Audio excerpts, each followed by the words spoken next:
Good morning. I call this hearing to order. A quorum is present. Without objection, the chair is authorized to declare a recess at any time. The committee procedures for remote hearings remain the same. If you are experiencing connectivity issues, please make sure you or your staff contact our designated technical support so those issues can be resolved immediately. If you wish to have a document inserted into the record, please ask for unanimous consent and have your staff email the document to veteransaffairs.hearings@mail.house.gov. Without objection, members will be recognized in order of seniority for questioning witnesses today. And this will make it easier for me to ensure all members participating have an opportunity to be recognized. Does any member have a question about the procedures for this hearing? Hearing none, we will proceed. I will now recognize myself for an opening statement. Today, we welcome Secretary McDonough and Veteran Service Organization representatives of the independent budget to discuss the Department of Veterans Affairs budget request for fiscal year 2023. Ultimately, budgets are about values, and I'm pleased to see that this year's budget request showcases a firm commitment to our nation's veterans by the Biden-Harris administration and VA leadership. During his State of the Union speech, President Biden brought veterans to the forefront of his unity agenda with substantial investments in VA healthcare, benefits delivery, education, employment training, addressing homelessness, and much more. This budget request puts much-needed funding behind these priorities.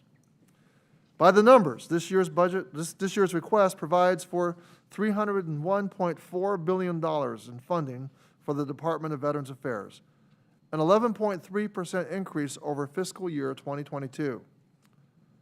I'm personally encouraged by this robust request, but now is the time to think about the future of VA and specifically the future of this budget request and the future this budget request will create.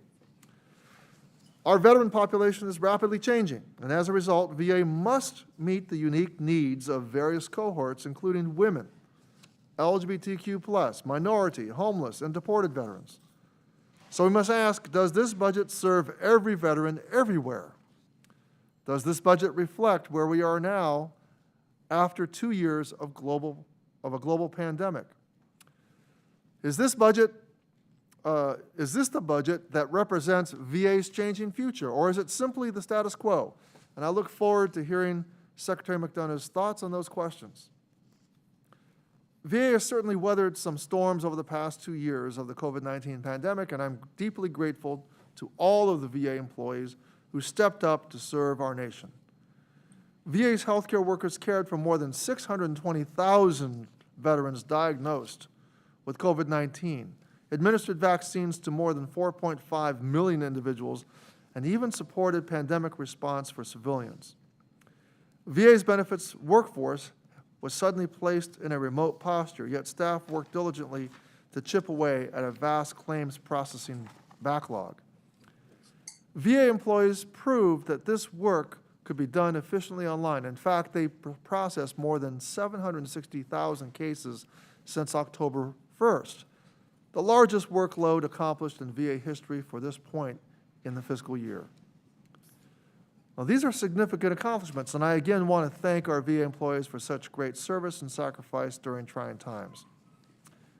As this nation starts to grapple with preparing for the next public health emergency, I know there are many lessons from this current pandemic, and I hope VA and our entire federal government can learn from them. For example, given the impact COVID-19 has had on long-term care facilities nationwide, serious reevaluations of this industry are required. To date, there have been no widespread outbreaks of COVID-19 in any of VA's 134 community living centers, largely because of VA's extensive expertise in geriatrics, infection control, and emergency response. Furthermore, in the early days of the pandemic, as supply chains crumbled under the unprecedented stress, VA was able to innovate as an integrated healthcare system. VA leveraged existing expertise and resources to not only 3D print nasal swabs, but also to manufacture the reagents needed for processing COVID-19 tests. One of my top priorities this Congress is ensuring that we honor the pact we've made with veterans, especially those exposed to toxic substances, and deliver the health care and benefits we have promised. I'm very pleased that last month the House passed my Honoring Our Pact Act, key legislation to finally treat toxic exposure as a cost of war. During the House's consideration, many of my colleagues decried the cost of helping our toxic exposed veterans, opting instead to support a smaller, less comprehensive bill that would inevitably leave some veterans behind. They argue that the cost of caring for our veterans is too great, and that year after year, VA's budget has ballooned. And while I'm pleased that the vast majority of this body saw through that false choice and voted to support the Honoring Our Pact Act, I'm concerned that this narrative has continued to survive in the Senate. What message are we sending to our nation's veterans when we break the sacred promise we've made to care for them and their families? So I'm heartened that the White House and the Department are strengthening their commitment to help these veterans, and I look forward to this legislation being considered in the Senate very soon. I'm also pleased to see President Biden and Secretary McDonough not only share my commitment to urgently address toxic exposure, but to propose funding to increase resources for new presumptive disability compensation claims and much-needed research. In addition, the President's budget includes $120 million to support automating disability compensation claims. This is necessary funding to help speed up benefits delivery for veterans. And while we still need to pass the Honoring Our Pact Act into law to get justice for these veterans, this proposed funding is a welcome step in the right direction. As we saw in last year's annual report, Congress and VA's efforts to meaningfully reduce veteran suicide are moving in the right direction, and I'm therefore very pleased to see this administration's continued commitment to addressing this issue. The fiscal year 2023 funding request of nearly $14 billion will allow VA to continue to grow its critical mental health and veteran suicide prevention programs. It is our country's diversity that strengthens us, and all veterans, regardless of age, gender identity, sexuality, or race, must have access to the care and benefits they've earned. More women are choosing VA health care than ever before, and under President Biden's request, more than $767 million will be directed toward gender-specific care for women veterans, a 9% increase over last year's budget level. And this is just the tip of the iceberg. While women veterans currently make up roughly 10% of veterans, by 2043, that number will grow to over 16%. In order to provide for all those who have served our nation, it is abundantly clear that VA's infrastructure needs to be updated. Most VA hospitals are over 50 years old, and it's clear there are places where the infrastructure is failing our veterans. And while I would like to see more, this budget request provides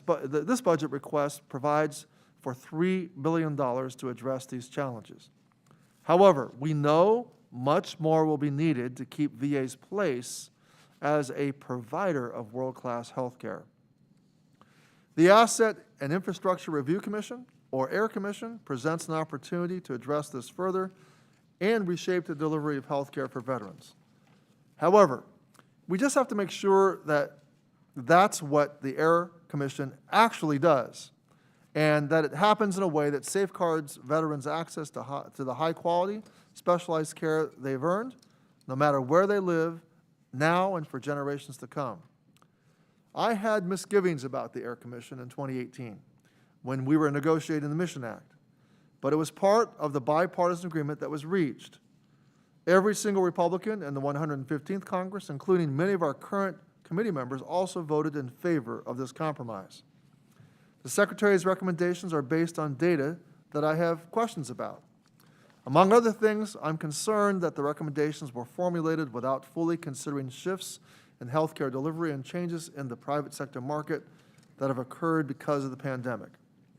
In addition, the Mission Act Community Care Program is still maturing. It was launched only about 9 months ago, 9 months before the pandemic, and the pandemic affected referral patterns in 2020 and 2021. VA's market assessments do not reflect this. Further, we know that our country's entire healthcare sector has been severely impacted over the last 2 years. So we must ensure that any assumptions about care outside VA reflect that reality. However, let me emphasize that this is not the time to panic. The Secretary's recommendations are only the first step in the process. The President's nominees for the Commission must still be confirmed by the Senate. I will be watching this process closely to ensure that we have fair-minded commissioners who will consider the voices of all stakeholders. And by law, these proposals to realign VA medical facilities will not become a reality without the full approval of the Air Commission, the President, and ultimately Congress. I look forward to hearing more from Secretary McDonough about these recommendations.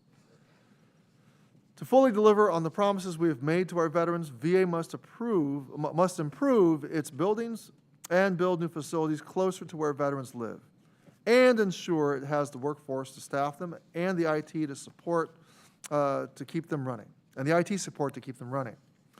I'm confident that VA is ready for this challenge, and we have a lot of work to do, but I have so much hope in the future of the VA under Secretary McDonough. With this budget request, it is clear to me that President Biden, Secretary McDonough, and I share many of the same priorities. I look forward to continuing our conversation today as we discern what this budget request forecasts for the future of VA. Thank you, and I now recognize Ranking Member Bost for his opening remarks. Thank you, Mr. Chairman, and welcome, Secretary. And I also want to welcome the Bso Witnesses that will be up later. You know, I would like, first off, for the witnesses to know I will be leaving the hearing for a short time towards the end to participate in a transportation infrastructure markup, and I appreciate the understanding of the people who are here. You know, Congress has always prioritized VA funding. We've approved 3 historic budget increases in a row. VA's fiscal year 2023 request is like nothing we've ever seen before. In total, $301 billion. That's $30 billion more than this year. It includes the largest discretionary increase ever. That's $22 billion, or nearly 19%. All of that is on top of nearly $20 billion from the CARES Act and $17 billion from the American Rescue Plan. I have many questions about the request. The budget materials do not seem to support the level of spending. For example, VA healthcare projection model supports a 13% increase, but the request is for a 19% increase. We've heard a lot about a rebound in healthcare demand from the pandemic. The VA's budget materials say the impact is $1.3 billion this year and $5.6 billion next year. But the requested increase is much larger than that. More importantly, the American Rescue Plan was supposed to pay for these increases. It just doesn't add up. Now, I'm even more concerned about what the budget fails to cover. As large as it is, it fails to tackle some of the most important issues VA is facing. The budget says VA facilities need as much as $88 billion of investments over the next 10 years. Yet, it only increases funding for construction and major maintenance by $1 billion to a total of $5.5 billion. The administration seems to be waiting for the Build Back Better and to tackle this problem. We could be starting addressing it already. So there's no excuse to wait. The ongoing asset and infrastructure review, or the AIR process, will help identify where to invest in the new buildings. In the meantime, we should prioritize maintenance. VA's budget request also does not include funding, Mr. Secretary, for your decision this week to extend presumption benefits for 9 rare cancers. It only funds presumption benefits for the 3 that were considered and announced on last August. Mr. Secretary, I applaud your efforts to use the authority you already have to determine presumptive conditions. That said, the budget cannot ignore the associated costs. Additionally, the budget does not even consider the work that Congress and VA have been doing expanding health care and benefits to veterans suffering from toxic exposures. The CBO estimate on the PACT Act which the administration is strongly supporting, will cost more than $325 billion, but the budget is silent on those costs and the operational impact of implementing the legislation. You know, I've been concerned about this for a long time. However, the budget does not account for any of this in 2023 or 2024. Finally, the VA and the White House are proposing to make the VA medical care its own budget category. That means taking it out of non-defense discretionary mix. Nothing like this has ever happened before. The overall VA budget is on track to reach $500 billion in 5 years. Agreeing to this proposal would mean putting discretionary spending on autopilot. If Congress did that, we would be ignoring the responsibility to determine priorities. I'm not comfortable with that. It is unnecessary, and it would undermine our ability to be accountable. Budgets are about more than numbers and dollars. Budgets have to reflect the actual needs and improve actual veterans' lives. We have an obligation to make sure veterans always receive the high-quality health care and benefits they deserve. I take my responsibility seriously to study VA's budget, justification, and determine if it would do that. At the end of the day, that will always be my standard. Mr. Chairman, I yield back. Thank you, Ranking Member Bost. I now recognize Secretary McDonough for his opening statement. Chairman Takano, Ranking Member Bost, and distinguished members of this committee, thank you for the opportunity to testify today. Thanks as well to the VSO leaders here today for your partnership and your support. I'd like to begin with a story about one of VA's great employees, Nathan Hooker. Nathan is a National Guardsman who also serves as a VA cemetery representative in Illinois. We're always lucky to have Nathan on the team, but last July we were particularly fortunate because while Nathan was laying a veteran to rest, he heard an urgent radio call saying that an elderly woman had stopped breathing on the other side of the cemetery. It was a code red. She needed CPR and she needed it fast. Fortunately, years before he joined our team, Nathan had been trained in CPR to prepare for his deployment to Afghanistan. So, after hearing the code red, Nathan sprang into action, got to the woman quickly, and did what he had learned in training. After several compressions, things weren't looking good. The woman still was not breathing, and her lips were turning blue. But Nathan kept going, found and removed a blockage in her throat, and then, after one very long minute, she coughed. Then she took a breath. Then slowly regained consciousness, and Nathan talked to her until the paramedics arrived. Long story short, she's alive today because of Nathan, who on that last day of July, last July, helped us commemorate a veteran's life and then saved another life in a matter of minutes. That's what fighting like hell for our veterans looks like. And that's what VA employees do each and every day and have done throughout the pandemic, Mr. Chairman, as you said. Their great work has led VBA to process more than 927,000 veteran claims already this year, the fastest pace in VBA's history. It's led NCA to a point where we're approaching our goal of providing 95% of veterans with access to burial sites within 75 miles of their home. And it's led VHA to a point where outpatient trust scores are above 90%, and where studies show that we're delivering better outcomes than in the private sector. All told, we're now providing more care and more benefits to more veterans than ever before. But make no mistake, employees like Nathan can't do that great work unless they have the resources they need to do it. That's why this budget's so important.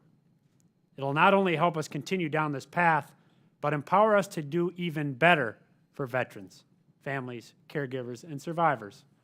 Specifically, this budget will help us get 38,000 homeless veterans into permanent housing by the end of this calendar year. It will help us deliver the toxic exposure benefits that veterans deserve as fast as possible by researching military exposure, hiring claims processors, and investing in claims automation. will help us save veterans' lives from suicide by expanding the Veteran Crisis Line, investing in lethal means safety, and funding local intervention programs. It will help us deliver for all vets, including women veterans, our fastest growing demographic, by investing the highest amount ever in our women's health program, which delivers tailored, world-class health care to women vets.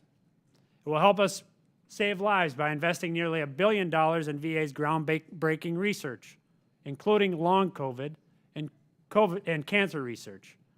It will help us invest in our workforce, providing money we need to recruit and retain VA's great employees. And it will help us continue to save veterans from COVID-19, which is very much still here, very much still a threat for vets across the country. I could go on, but the bottom line is this. The number you see when you look at this budget is $301.4 billion. But what this budget really means is health care for an estimated 9.2 million vets, disability and survivor benefits for an estimated 6 million vets and their families, lasting resting places for an estimated 135,000 heroes and family members. What this budget really means is veterans' lives saved or improved by the work this funding makes possible. You know, President Biden often repeats a quote from his dad saying, "Show me your budget, and I'll tell you what you value."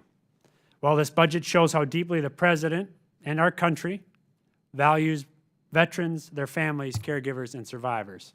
They are the backbone of America. They deserve our very best, and with this budget, that's exactly what we'll give them.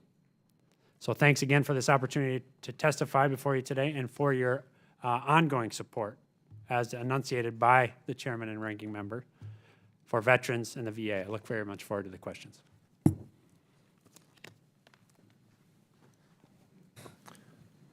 Thank you, Mr. Secretary. Without objection, your written testimony in full will be included in the hearing record, and I now recognize myself for 5 minutes of questioning. Mr. Secretary, I'd like to begin with a question related to, where my questions are. There they are, thank you. About the medical community care account. It's growing at a pace that's unmatched by any other account that is under the medical care umbrella. In the past, you and I, you actually have voiced the concerns over the sustainability of such significant growth. What analysis has VA done to identify the specific drivers behind the increases? Thanks very much, Mr. Chairman. We're in the midst of a pretty deep dive on the analysis of trends in the medical, the care in the community account under the medical account. We are on the hook to you all under the Mission Act to provide a report in June. I want to just heads you up that I think we can get it. I anticipate getting it to you in July. We'll be able to quantify in that account, or sorry, in that report, precisely what the experience has been over the course of these 3 years, what the kind of analogous analysis for the experience in the community has been, and what that means about the path forward. In the meantime, demand for access to the community has been high, as you and I have discussed both publicly and privately. That's an impact of the pandemic in the main. And we're going to continue, obviously, to fund that, and that's what this year's budget recognizes and asks for. Well, I'll be interested when you know, as we move toward June, in the percentage of care being sent to the community under each of the various eligibility criteria, and I'm sure you'll be breaking it out. Let's move toward the market assessments that are related to the Air Commission. Sure. There are, you know, a lot of anxieties exist related to the methodology, the age of the data, the general lack of accounting for how the pandemic changed not only the way care is delivered, but also how it reshaped the actual care delivery structure across the country. When does VA plan to update the data. I recently read an article where a VA official was quoted as saying that the update is expected hopefully by October 2022. Do you have a timeline? Yeah, thanks very much. This is a concern. Your concern is a concern I share. Since I got in this job, I've been looking very, very hard at these questions about whether the data that undergirds or makes the analytic basis, forms the analytic basis for the recommendations is accurate. This is why I asked a red team of well-regarded healthcare experts and former VA senior officials to take a look at the data. They came back with an answer that I feared, which is that they think the data is not up to speed in light of the pandemic. This is something that the GAO subsequently, after we made that conclusion, they came to a similar conclusion. So we've done the only thing allowed to us under the statute, which is we've set up a process whereby we will continually update over the life of the commission's consideration, which is from whenever the Senate confirms those commissioners until roughly next February. We'll make sure that we're giving the commission updated information on which they can make some assessments about our recommendations. Well, thank you. I want to turn toward the PACT Act and presumptive conditions. I'm really pleased to see that VA did announce 9 new presumptive illnesses this week as part of President Biden's unity agenda. I want to ask about the budget assumptions related to toxic exposure made by the department in its fiscal year 2023 submission. I see the increase in anticipated mandatory spending during the fiscal year 2023 related primarily to the addition of 3 new respiratory illnesses announced in August of last year. However, your budget then assumes a decrease in comp and pen payouts in its fiscal year 2024 advance appropriation. Could you explain why you think you'll be paying less in fiscal year 2024, and does that number still hold given the department's announcement this week on 9 rare cancers? Yeah, thanks very much for the question. So a couple things. One is we did witness something interesting in VBA last year, which is for the first time in several years, a reduction in claims filed. I think that was 21 over 20. That's the first time we've seen that, and that explains something that I've talked with Ranking Member Bost about, which is a concern that he had about overages or carryover in that account. That reduction in claims in 2021 over FY20 and then 2022 over FY21 explains why we had more left over at the end of the year. So that's one new analytic point for you all to keep in mind and that we're watching very closely. Second, how we manage that overage is anticipated in the statute too. Provided that that overage is within a certain limit laid out in statute, we can take and plow that back into our programming for the next year. And that means that would obviously come out of the top end of the president's request. So what we did this year is we plowed all that carryover back into FY23 because we anticipate, as you all were debating the PACT Act, that it looked to us like something was going to get enacted, and so it would be prudent for us to plow that money back into the VBA out-year request. What we cannot do is we can't front-run our internal process and make it look like we're just going through it without any scientific basis, and make it look like we know how those decisions are going to come out. That's all subject to rulemaking. It's all subject to public comment, for example. And so we wanted to make sure that we don't get ahead of that process as seriously as we take it. So bottom line is we have carryover. That carryover is partly reflected by a decrease in the number of requests. But at the end of the day, we're able to plow that investment back into VBA because we do anticipate an increase in the out years. We don't account for all of it because we don't know precisely yet what you all are going to do in the PACT Act at the end of the day. And we also can't prejudge this process that we're aggressively running, but again, running pursuant, consistent with the rules, per the rules. And so we're not going to front run any of that decision making. Well, thank you, Mr. Secretary. My time is way over, but I do have follow-ups, but I will submit those for the record. Great. I will now call on Ranking Member Bost for 5 minutes. Thank you, Mr. Chairman. Mr. Secretary, I'm going to go down about the same path, I think, but, you know, as I said in my opening, I'm alarmed on how little the budget request reflects the work the VA and the committee has been doing together to address toxic exposures. You and I and Chairman Takano and our Senate colleagues have all, you know, made addressing toxic exposures our highest priority in this Congress.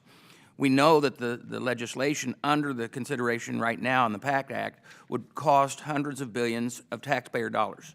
And that cost would be in addition to what you've already historical levels of funding have been requested in the budget. More importantly, we want that expanded health care and benefits for toxic exposed veterans to make sure that it would have, we know it'll have an enormous impact on the VA operation. We know that unless that we do it right, our best laid plans could lead to unprecedented claims and backlogs and longer wait times and all kinds of other problems. That would be a real harm to the veterans and future stress the VA workforce.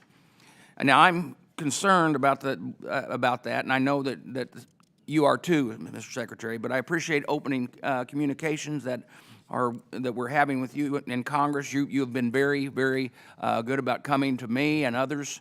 But I don't think that Congress and VA have had anywhere close to the level of bipartisan, bicameral communication that we need as we work through on how to support veterans and suffering from toxic exposures. So, Mr. Secretary, my question is, I'm going to ask for you to agree to sit down with myself and Chairman Takano, Chairman Teskler, and Ranking Member Moran, if they're willing, to discuss how we can accomplish our goal for these veterans this year and avoid operational disaster. Yep. Mr. Boss, thanks very much. You've got my commitment. I'd be more than happy to come join you for any meeting like that. Well, thank you. Mr. Secretary, also, the VA budget materials say that the rebound in health care demand from the pandemic will cost about $1.3 billion this year. The American Rescue Plan is supposed to pay for those impacts.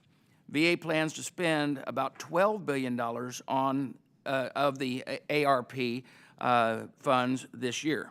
Why is VA spending $12 billion to fill a $1.3 billion hole? Yeah, thanks very much. We've obviously been witnessing a kind of a return to care over the course of this last year. Really started in about March of 2021 of several veterans deferred care for a lot of different reasons. One reason I just want to call out, because I want to urge our veterans to not worry about this. A lot of veterans end up saying, hey, I'm not going to go in and take an appointment because I don't want to take it from somebody else. Right. Kind of traditional warrior ethos. I want vets to know we are here for you. We have plenty of care for you, and your care does not come at the expense of any other veteran. So please come in to get your care. We assess, and our model assesses, that even though it's been at a higher level since March 2021, we still haven't yet hit peak. And that's because as we are getting to peak, first Delta happened and then Omicron happened. So vets were dissuaded still.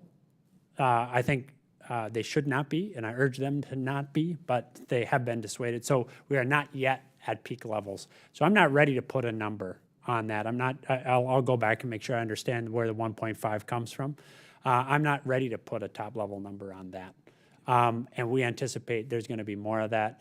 Part of that is we're also seeing some of that spill into the community, as I said to Chairman Takano's first question. So the bottom line is we anticipate peak levels of care for a continued period, and we also anticipate more complicated care because people deferred coming in.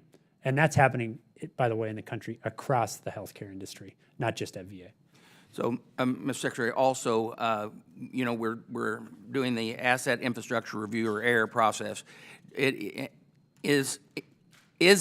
you feel it's important for the long-term sustainability for the VA healthcare system to move forward with it? Look, we've been arguing, the president's been arguing since we arrived that a healthcare system whose average whose average age of hospital is around 60 years is not consistent with the kind of care we want to deliver in the 21st century. And so we got a lot of hospitals that need to be updated. I think that the president's infrastructure request, the Build Back Better request, this year's budget request, last year's budget request, these are all the avenues, and their process are all avenues within which we can make those investments. And I think they're overdue. All right. Well, thank you. My time is over, and I'll yield back, and if I have other questions, we'll submit them to the record as well. Thank you, Ranking Member Bost. I now call on Health Subcommittee Chair Brownlee for 5 minutes. Thank you, Mr. Chairman. Good morning, Mr. Secretary. It's great to see you this morning. Nice to see you too. I think you might think that I'm going to ask you a lot of questions around women veterans, but today I want to really focus on long-term care. So, first I want to applaud your efforts to putting a pause on the caregiver program and trying to figure that out and get it right. I think it's important that we do. But my frustration, kind of reviewing the budget and your testimony, is that we're not talking about other sort of home-based care programs, of which there are many, and that are very, very popular. Particularly the veteran-directed care program is extraordinarily popular. And my interest, while the caregiver program is focused on a small population of our veterans, very important, I'm looking for long-term care for both our disabled veterans, but just for our aging veterans who don't want to be in institutionalized care. They want to be have their care at home. So I think that so I just want to kind of state that. Then when I look at the budget, there is for non-institutional care, the budget still remains at only 30% of the $12 billion requested for long-term care funding, while 70% continues to be spent on institutional care. So I'm wondering how we are expanding some of these home-based cares that veterans really want, and certainly I have a bill that incorporates everything that I'm talking about today, but the budget doesn't seem to be consistent with what hopefully your desire is. If you could just comment. Yeah, Chairwoman, thanks very much, and I really appreciate the question. Right now in the VA system, 50% of our veterans are 60 years or older. And so when we talk about the costs associated with the medical care account, which grows at 18% this year, and I know it's a concern of the ranking member and other members, one of the things that we see is the cost of late life care and end of life care. We know that that's true in VA, but that's true in the U.S. healthcare system across the board, which is end of life care is very, very expensive. You're absolutely right that we are trying to skate to the puck here on where our veterans, like other Americans, want to be as it relates to healthcare. And they want to age in place. They want to age with their families. And I've gone through this. My family and I have gone through this. Now, when you have like 10 brothers, it's easier for us. I have very close friends right now who are wrestling with this with their aging parents. And we have a range. You highlighted one in the veteran-directed home care. We have respite care. We have a range of services. The challenge we face analytically is we can't just make this like the field of dreams, which is we build it and they will come. It may be the case, but that also may mean at the end of the year we have big carryovers, and you've just heard some of the pushback on carryover.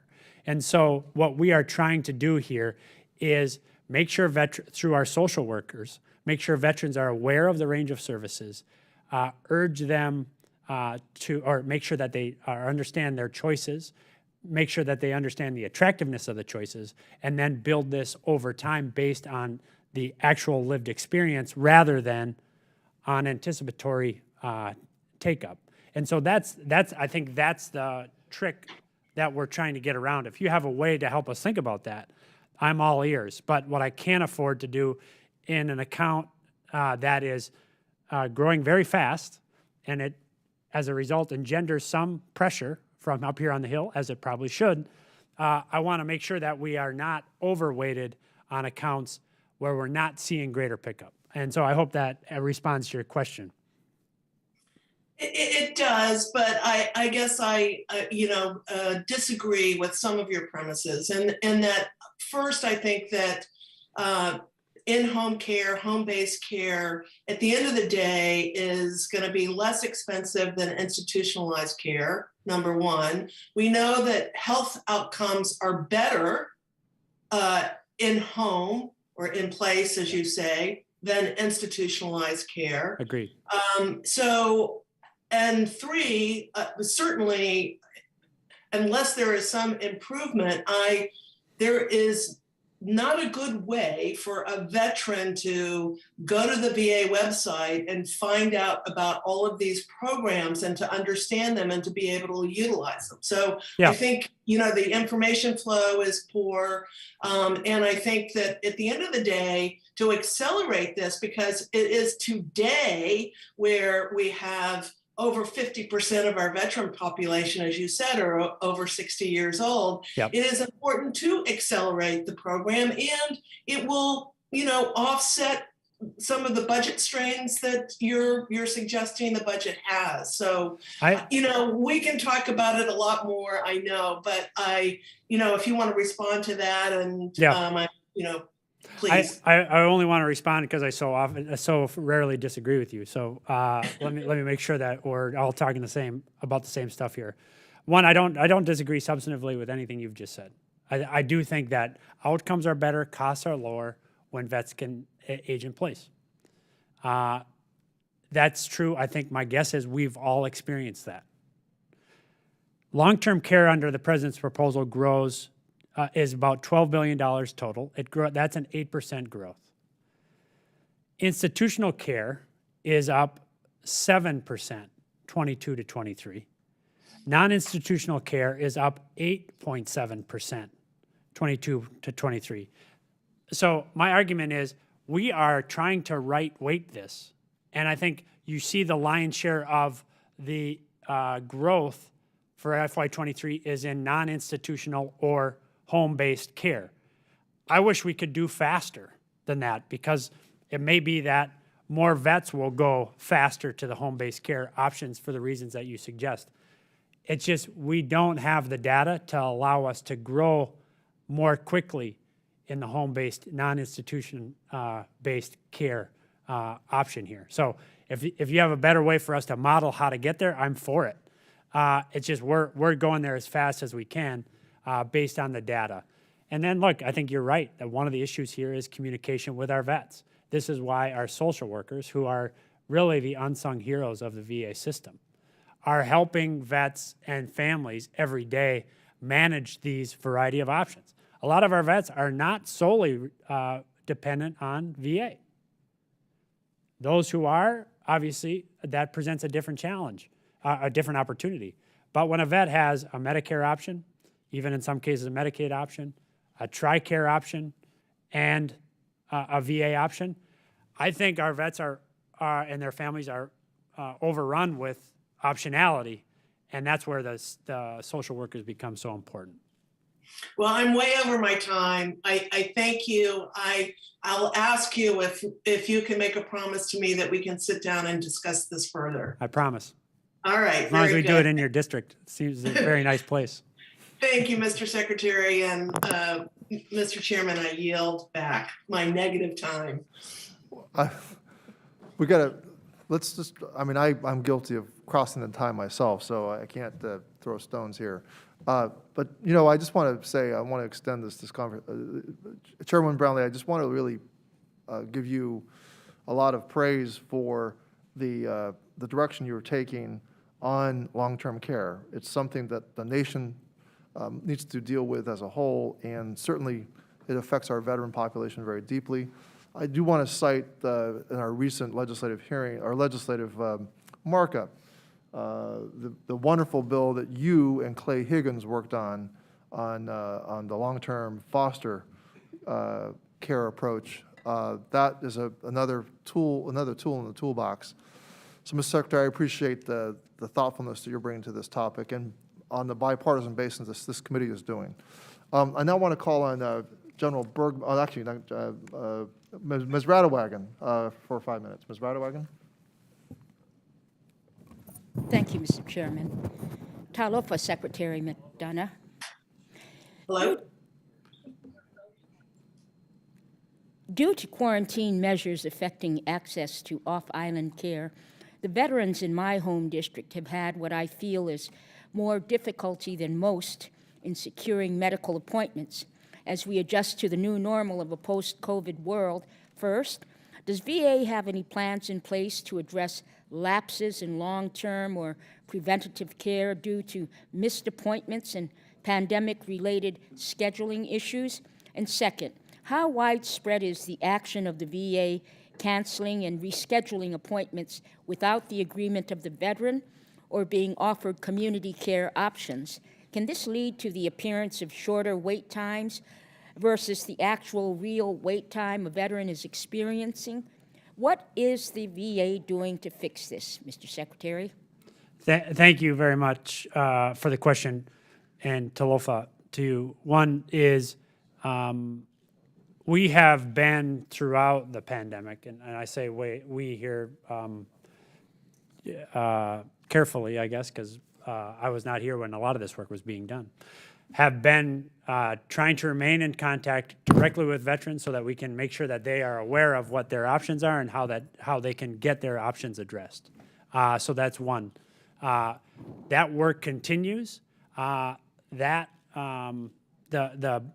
log of deferred care is, as I just said to Mr. Bost, a major priority for us, as it is for healthcare providers across the country, whether they're VA or private sector providers. And I feel like we are making good progress on that, in part because every veteran now, in light of the pandemic, almost every veteran has already found himself or herself over a particular wait time because, again, the pendency of the pandemic, making them eligible for referral to the community. And so that's one of the reasons, in response to Chairman Takano's question, we are seeing as much uptake in the community as we are. Now, this issue of wait times is one that we spend a lot of time on. In fact, I just had the senior most policy-making body meeting in VA on this topic earlier this week. And we will be in the process coincident with the publication of our report in June or July around the 3 years of experience with the Mission Act and updating those wait time calculations, which I have testified to this committee and to the Senate, has been a source of frustration for me personally for some time. That's a frustration that's born of the fact that VA does something no other healthcare system does, which is we actually do keep track of how long it takes a veteran to get access to care. There is not an industry standard to do this. So what we're doing is brand new. We're doing something nobody else does. And so it's actually kind of difficult. I think we've landed on a good solution that's now in the process of being executed, and you'll see the fruits of that over the course of these next couple of months. It is not frustration from the fact that I believe anybody is trying to mislead anybody, and this goes to your second question, which I think suggests, I'm not trying to suggest your premise, but as I heard it, it suggested that somehow we wanted to weight answers one way or the other so as to create an appearance of performance. I don't really give a hoot I'm glad I caught myself there, about appearance. Here's what I care about. What does a vet think? And here we do have data. At va.gov/trust, we publish on a quarterly basis our trust data. And that's data from people I do care about, vets. And on the question, do you feel like you were able to get in on your appointment? I can't remember the precise, this is now paraphrased, at a time that was consistent with your desires. We score mid-80s on that. Now it's a B. I'm generally, I tell my kids to get better than Bs, but I was kind of Bs and Cs. The B's good, but it's not where we need to be. So with this data we'll publish, with this trust score data, I want to make sure that vets know at the end of the day what their experience is the deciding one here. They should know their options. We make sure they know their options. And the goal here is to be transparent with you, with the Senate, with the press and the public, but also to be entirely responsive to the vet. Thank you. Thank you, Mr. Chairman. I yield back. Thank you, Ms. Radwagen. I now call on Vice Chairman Levin for 5 minutes. Well, thank you, Mr. Chairman, and thank you, Mr. Secretary, for all your great work for our veterans. It was particularly nice to have you in our district last week. I want to thank you for spending that time with us, and also particularly appreciated the conversations that we had with our local veterans and our community leaders. One of the points that you made that I thought was very important is that VA intends to house at least 38,000 veterans during this calendar year. Can you clarify if this solely represents permanent housing through HUD-VASH or if it also includes transitional housing? No, the goal is in this calendar year 2022, we intend to get 38,000 homeless veterans into permanent housing. That does not include, for example, vets who we prevent from falling into homelessness, which is also a very big priority for VA, but also for federal agencies across the board, given the President's intense focus on this, and given your all's generosity, Republicans and Democrats, in giving us budget authority, dollars to invest in this. Thank you. I'm encouraged we're going to keep working together on this to get this right. How do you think VA can best recruit and retain case managers, strengthen landlord engagement, and ultimately increase HUD-VASH voucher utilization? Well, I do think that, as you and I discussed with many of the local leaders there in San Diego, I think that the case workers, social workers who are in touch with landlords to make sure that they understand how the HUD-VASH program works is really important. The way we do that is we make sure that we understand that the people we're hiring, recruiting, and ultimately retaining understand that they're part of a team. And that team is a federal team across the federal enterprise. We work very closely with HUD, HHS, and others, but also with state officials, local officials, and ultimately nonprofit and non-governmental local officials. Making sure that our caseworkers understand they're part of that team. That's how places like Houston, Texas, Los Angeles, Salt Lake City, New Orleans have gotten ahead of this problem and gotten to functional zero in many of those places, not all of them, I've just said, for veteran homelessness. I want to make sure that those caseworkers understand they're part of that team, and then that team works well together. Thank you, and as I mentioned, I won't stop until we get there in San Diego as well, and appreciate your assistance in that regard.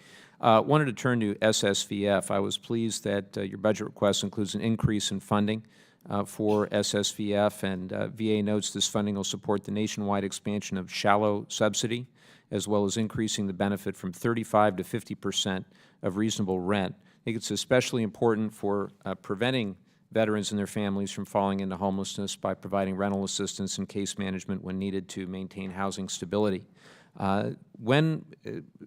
Hopefully, VA will have data soon demonstrating evidence of the efficacy of doing this. Do you have any idea when VA will provide this data? Let me take that. I don't know that off the top of my head, so let me get an answer to you later today. Thank you, appreciate that. Wanted to also highlight the main issue that veterans raised during our roundtable in Oceanside last week, and that's the transition from military to civilian life. VA is responsible for ensuring positive outcomes after separation. The DoD, of course, leads the Transition Assistance Program, which can lead to a disconnect between each agency's priorities and duties. And as you mentioned last week, commanding officers are focused on retention and readiness, rightfully so, and separating service members don't check either of those boxes. Do you think VA needs a greater role in the transition process? You know what, I don't, but it's an issue that you and I have talked about. I've talked at length with General Bergman about. He understands this very well from the other side of the street. So I'm trying not to prejudge the outcome here. The Joint Executive Committee, which is the Joint DoD VA committee, which is co-chaired by the Undersecretary of Defense for Personnel and Readiness on the DoD side and by Deputy Secretary Remy on our side. We're looking at this issue top to bottom.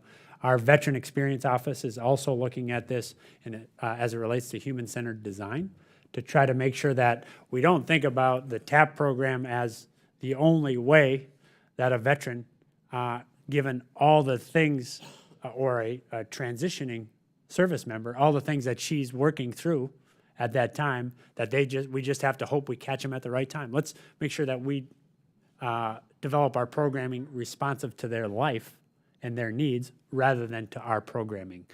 So we're looking at all these questions, and I hope we'll have something concrete there. And as I say, I think several members of this committee have very concrete real-life experience to help us through that. Well, thank you, Mr. Secretary. I'm out of time for now, but I look forward to continued dialogue with you and your team, and thank you for all your good work. And I'll yield back, Mr. Chairman. Thank you, Vice Chairman Levin. I'm just amazed, 38,000. That's a huge number, Mr. Secretary. My congratulations, and just. Well, let's make sure we hold the congratulations until we do it. I hear you. I hear you. I just want to just say how moved I am by your commitment and the pledge. General Bergman, you're recognized for 5 minutes. Thank you, Mr. Chairman, and Mr. Secretary. I truly appreciate your direct, candid responsiveness. It's a breath of fresh air. This year's budget, fiscal year 2023, has about $13.9 billion in it for mental health and suicide prevention programs, which, as I understand, is still your top clinical priority. Thank you for that. What improved outcomes, including lower suicide rates and lower dropout rates from mental health treatments, do you expect that level of investment to result in? Well, the big moving piece here analytically is our year-on-year suicide numbers, right? And so that's one we track closely. You're familiar. I don't need to talk you through the most recent numbers, but we're tracking those. Another data point that we are tracking is access to mental health in the first instance. Now, that's in many ways an input rather than an outcome, but given how tight the market is for mental health care providers in particular, we're working through, we still want to measure that objective as well, measure that as an objective, even though it's not in a kind of most traditional sense an output, it's actually an input. The third and maybe last thing I'll say on this for the moment is, the other thing is we need more mental health care providers. And so there's a risk here on this, on focusing on that number, which is that right now we're moving among Peter and Paul here a very precious resource, which is those mental health care providers. We see it inside VA between our vet centers and big VA, as we call it. We have a therapist who can work at the vet center, which is a great retail, community level healthcare, timely given in a community, oftentimes within a week of somebody turning up, they're back for care. Those therapists top out at a GS-11, doing a very similar position at VA Medical Center at the hospital, they're a GS-12. that's a well-trodden path between the 11s at the vet center going over to the hospital to be a 12. Okay. I'm worried about that. So that's the third thing is, are we getting the numbers, and are those numbers additive rather than just moving around in the system? And that's a national challenge for us. So, as to kind of restate what you said for a second here, because I know our time is going to go fast. Given that suicide is multifaceted, Yes. And the prevention is prioritized across and throughout the VA, it's not what I heard you say was that you're looking at it throughout the entire VA system, not just the VA healthcare system, because there are tentacles Absolutely. that run between. Okay, thank you. No, we don't have much time left here, but my bill, the Improve Wellbeing for Veterans Act, was signed into law as part of the Hannon Act. It requires VA to provide grants to community groups that provide suicide prevention services to veterans. That is critical in preventing veteran suicide, since we know that the majority of these veterans who take their lives are outside the VA system. How are we doing on because the grants are supposed to start rolling out this year, Yeah. and you can take this for the record, don't care, but I think we're going to need an update sooner rather than later from you all to complete that cycle, because if we're putting money into something, we need to make sure that we're getting the outreach to these veterans as intended who are outside the system. So at Yeah. some point, when you can provide feedback. I'll give you a quick answer now, and then I'll get you a better answer, because it'll be from people who know stuff. But one, we put out notice of funding opportunity on this, I think, 2 weeks ago. So that's in the community. We should be getting requests, funding proposals. And then that money will be in communities in the fall. We want it obligated before the end of this fiscal year. So does that mean we obligate it in September, but it actually doesn't hit the street till October? Possible, but we want to make sure that we're getting this money in this out in communities, obligated to the communities by the end of fiscal 2022, which is by September 30. Oh, perfect. Thank you. And Mr. Chairman, I'll yield 2 seconds back. Well, thank you for being such a good example, General. I've set such a bad one. I now recognize Chairman Pappas for 5 minutes. Thank you very much, Chairman Takano. Thank you, Mr. Secretary, for being with the committee today, and I appreciate your many efforts and initiatives that I think are having a positive impact on veterans. I want to build off one of the concerns that Chairman Takano raised about the Air Commission. I want to state as strongly as I can that I believe, and I think the veterans in New Hampshire believe, that the recommendations as they pertain to the state of New Hampshire would really have a negative effect on access to health care and outcomes. And we want to do all we can to make sure that the data that the Air Commission has is as full as possible.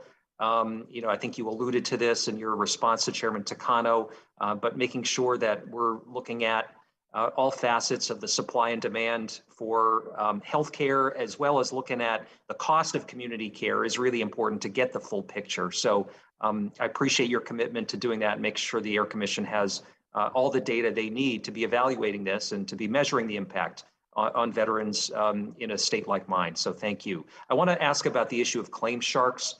We had a hearing yesterday. It was a joint hearing between the DAMA and the O&I subcommittees. I thought it was really educational about these bad actors that are out there, unaccredited, beyond the reach of VA, that are sometimes charging thousands of dollars for benefits for veterans to file claims. We all know that the accreditation program is there to help ensure that veterans get the assistance that they need in filing these claims. I'm wondering if you can comment on the activities in the Office of the General Counsel. They're aware of, this problem of these unaccredited actors. I know they've sent out cease and desist letters. Would additional resources be helpful in ensuring that VA can better enforce laws, or do you have any ideas about how we can address this problem of these unaccountable actors that are out there that I think are taking advantage of our veterans? Yeah, look, I have the same reaction you do to them. It's disgusting, and I'm proud of the work that the Office of General Counsel has been doing on this. You did cite the cease and desist letters. I think most recently, I think was as recently as just last week, which I think should suggest to you that we are actively watching this. I'll take the question about whether we have, whether we need more resources. My instinct is that we don't, but let me take that and ask our team that. I think at the end of the day, something that we can do kind of across the board is make ourselves more responsive to veterans in the first instance, more responsive to all of the actors, so that veterans don't, feel desperate and feel like they have to go to some of these other actors. But which I take that as an execution and performance challenge to us. But I'll take that resource question and report back.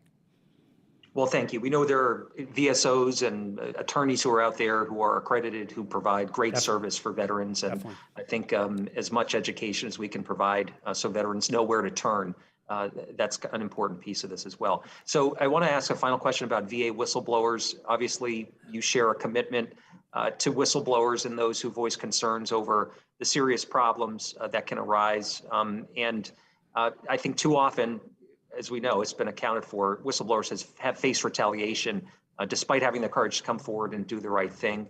I've had conversations with many officials in the department who lead the effort to improve the plight of VA whistleblowers, but it seems that needed improvements are moving along far too slowly. For example, I was shocked to learn that only about a third of the supervisors and officials who were known to have retaliated against whistleblowers have received any disciplinary action. So I'm wondering if you can reflect on this problem and if it's something you're continuing to work to address. Yeah, thanks very much. I mean, you've been tireless on this. I appreciate very much the additional tools that you and this committee has given us on this, but your personal focus on this and frankly, the pressure that you keep on the department is helpful in that regard. One, two, it's a major priority for me, and all my communication with the workforce, going back to my first communication with the workforce, I've underscored the importance of whistleblowers, of the Office of Whistleblower Accountability and Whistleblower Protection, and the IG, all of whom I consider to be important partners. Three, not only have I verbalized that, but I meet on a regular basis, monthly with the IG himself, monthly with the with Assistant Secretary Donahue herself. Four, I've been watching the data that you've been highlighting. This is the first time I've heard this 1/3 data point, so I'll take that and study that. I know that you were focused, for example, on the time to pay out settlements, for example. I kind of have a different way of looking at that data, but you're continuing to flag it for me gives me another point of leverage to go back and ask questions on this. I think we're serious about it. I know I'm serious about it. I think we're using the tools that you've given us. And I continue to believe that VA personnel feel empowered to come forward, which is ultimately the most important thing. But I want to keep an open line with you, and if you feel that that's not the case, that we have an opportunity to address that. Well, thanks for your attention to the matter, and we'll stay in touch on it, certainly. I yield back. Thank you. I now recognize Mr. Banks for 5 minutes. Thank you, Mr. Chairman. Mr. Secretary, the recommendations by the VA to the Air Commission would have significant effects in Fort Wayne, Indiana, the largest community in my district. Can you give us I know the commission has come up a number of times, but can you give us an update on the process, how it's going so far? Are we behind schedule? Are we ahead of schedule? Are we going to meet the January 31, 2023 deadline to the president? Yeah, so thank you. It's a great question, and I appreciate it. I think Indiana overall, there's a lot of changes in Indiana as well. Net, I think it looks like a state, according to the data, with all the caveats that, going back to the chairman's point, all the caveats that apply, looks like a high-growth state over the course of the next 3 decades. Now that I understand the concern about Fort Wayne. One, two. Right now, there are, I think, 8 nominees pending in the Senate. There's supposed to be 9. The statute envisions all the nominees coming from the president, but I think the statute envisions, consistent with long-term practice up here, I think, that 5 of those nominees come from the president directly, and then 4 of them come from the elected leaders of the chambers, House and Senate, Republican and Democrat. So I think we're still waiting on one of the nominees, I think from Senator McConnell.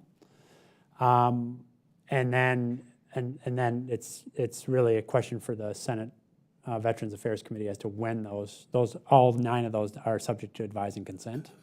So it's a question of how quickly they do that. We are behind. Those were to have been submitted to the committee in May 2021. It's April 2022. They're pending but not yet agreed to, and one is as yet not submitted. So third point, the statute doesn't really, the statute has pretty hard and fast dates in it. And this is one of the constraints I felt, which is why eventually I asked for a little extra time to send my recommendations, and I sent them, even though the other work has not been done by the Republican leader in the Senate. I don't think the commission, I don't think the statute envisions the commission meeting after January 2023. And then the president's on a tight timeline, and then you're all on a tight timeline. So I think the longer this kind of hangs out there, the less time they have to look at the recommendations. And while I think I did good work, there's a high probability that I screwed something up, so I hope the commission has enough time to look at my work. So you agree that with time ticking away, we're doing a disservice to this process by asking them to do their work in I don't want to abbreviated I don't want to period of time. characterize disservice or service. I do want to say that But we expect that this is a very important process. We're making, this commission is going to make recommendations that have impacts on veterans all over the country, and in my case, substantially in Indiana. And we're asking them to do this in a very short period of time. Should we expect that you, Mr. Secretary, the administration would come back and ask Congress to extend this this January 31, 2023 deadline? Give the commission the time that they need to get the work done? You know, just in full candor, Mr. Banks, I don't. That's not something I'm thinking about at the moment. But I just finished the first round of work that was on my plate. I feel like I volleyed across the net here. I think the founders envision now, or the founders envision your work here, but you all in enacting the statute put yourselves on a timeline, and my guess is it's time for you guys to get to You're work. raising some significant concerns that I think need to be addressed. And furthermore, with the recommendations to close the VA inpatient hospital in Fort Wayne, Indiana, you can imagine that this causes a significant disruption among the staff at the hospitals. They don't know what's going to happen to their jobs. How is the VA addressing, with the staffing shortages and the concerns that we have nationally anyway, how are we addressing this uncertainty that a lot of our employees have? I think it's a great question. This is why I asked you all for the additional time before submitting my recommendation, so we could talk to our healthcare professionals in the field, including in Fort Wayne. I think that what we have talked to our staff about, and I think I hope our staff understand, is that nobody's going to be without a job, because in all cases we anticipate demand for the people that we have now. 1, 2 is this is the beginning of the process, and the commission itself has to make some conclusions. And so we're staying very close to our healthcare professionals on this. As I've said, that's why we rolled out our human infrastructure project in early February before we proceeded with this physical infrastructure project, because at the end of the day, we need both. In particular, in this market, we need the healthcare professionals. Thank you. My time has expired. Thank you, Mr. Banks. I now recognize Mr. Mervan for 5 minutes. Thank you, Mr. Chairman. Mr. Secretary, thank you for your commitment to the veterans. It's always good to see you as chairman of the Technology Modernization. Just have a few questions about claims modernization. Yeah. Mr. Secretary, was happy to see the delivering benefits for veterans and investing in additional claims processors and modernization efforts is a priority of yours. I've heard from many VBA employees that they feel they are long overdue for the investment in IT.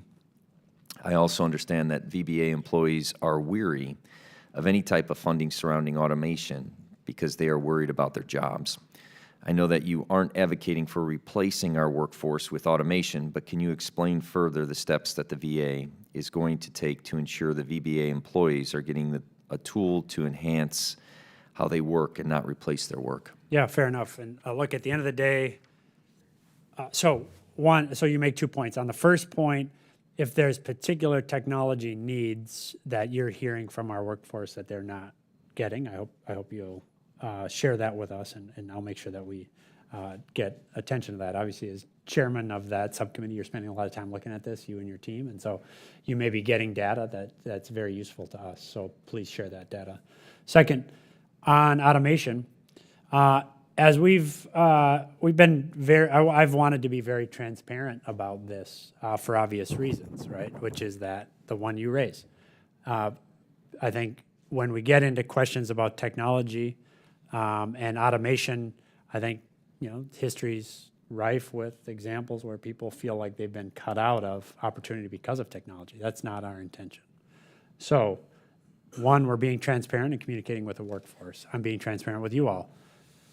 Two, the process that we have in place envisions adding 3 new conditions per quarter to our automation process so that we can test and prove concept over time.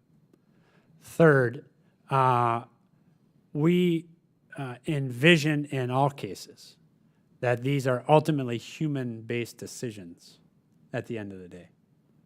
The automated processes help us go get, collect, collate information and package it so as to facilitate rapid, ultimate human decision-making.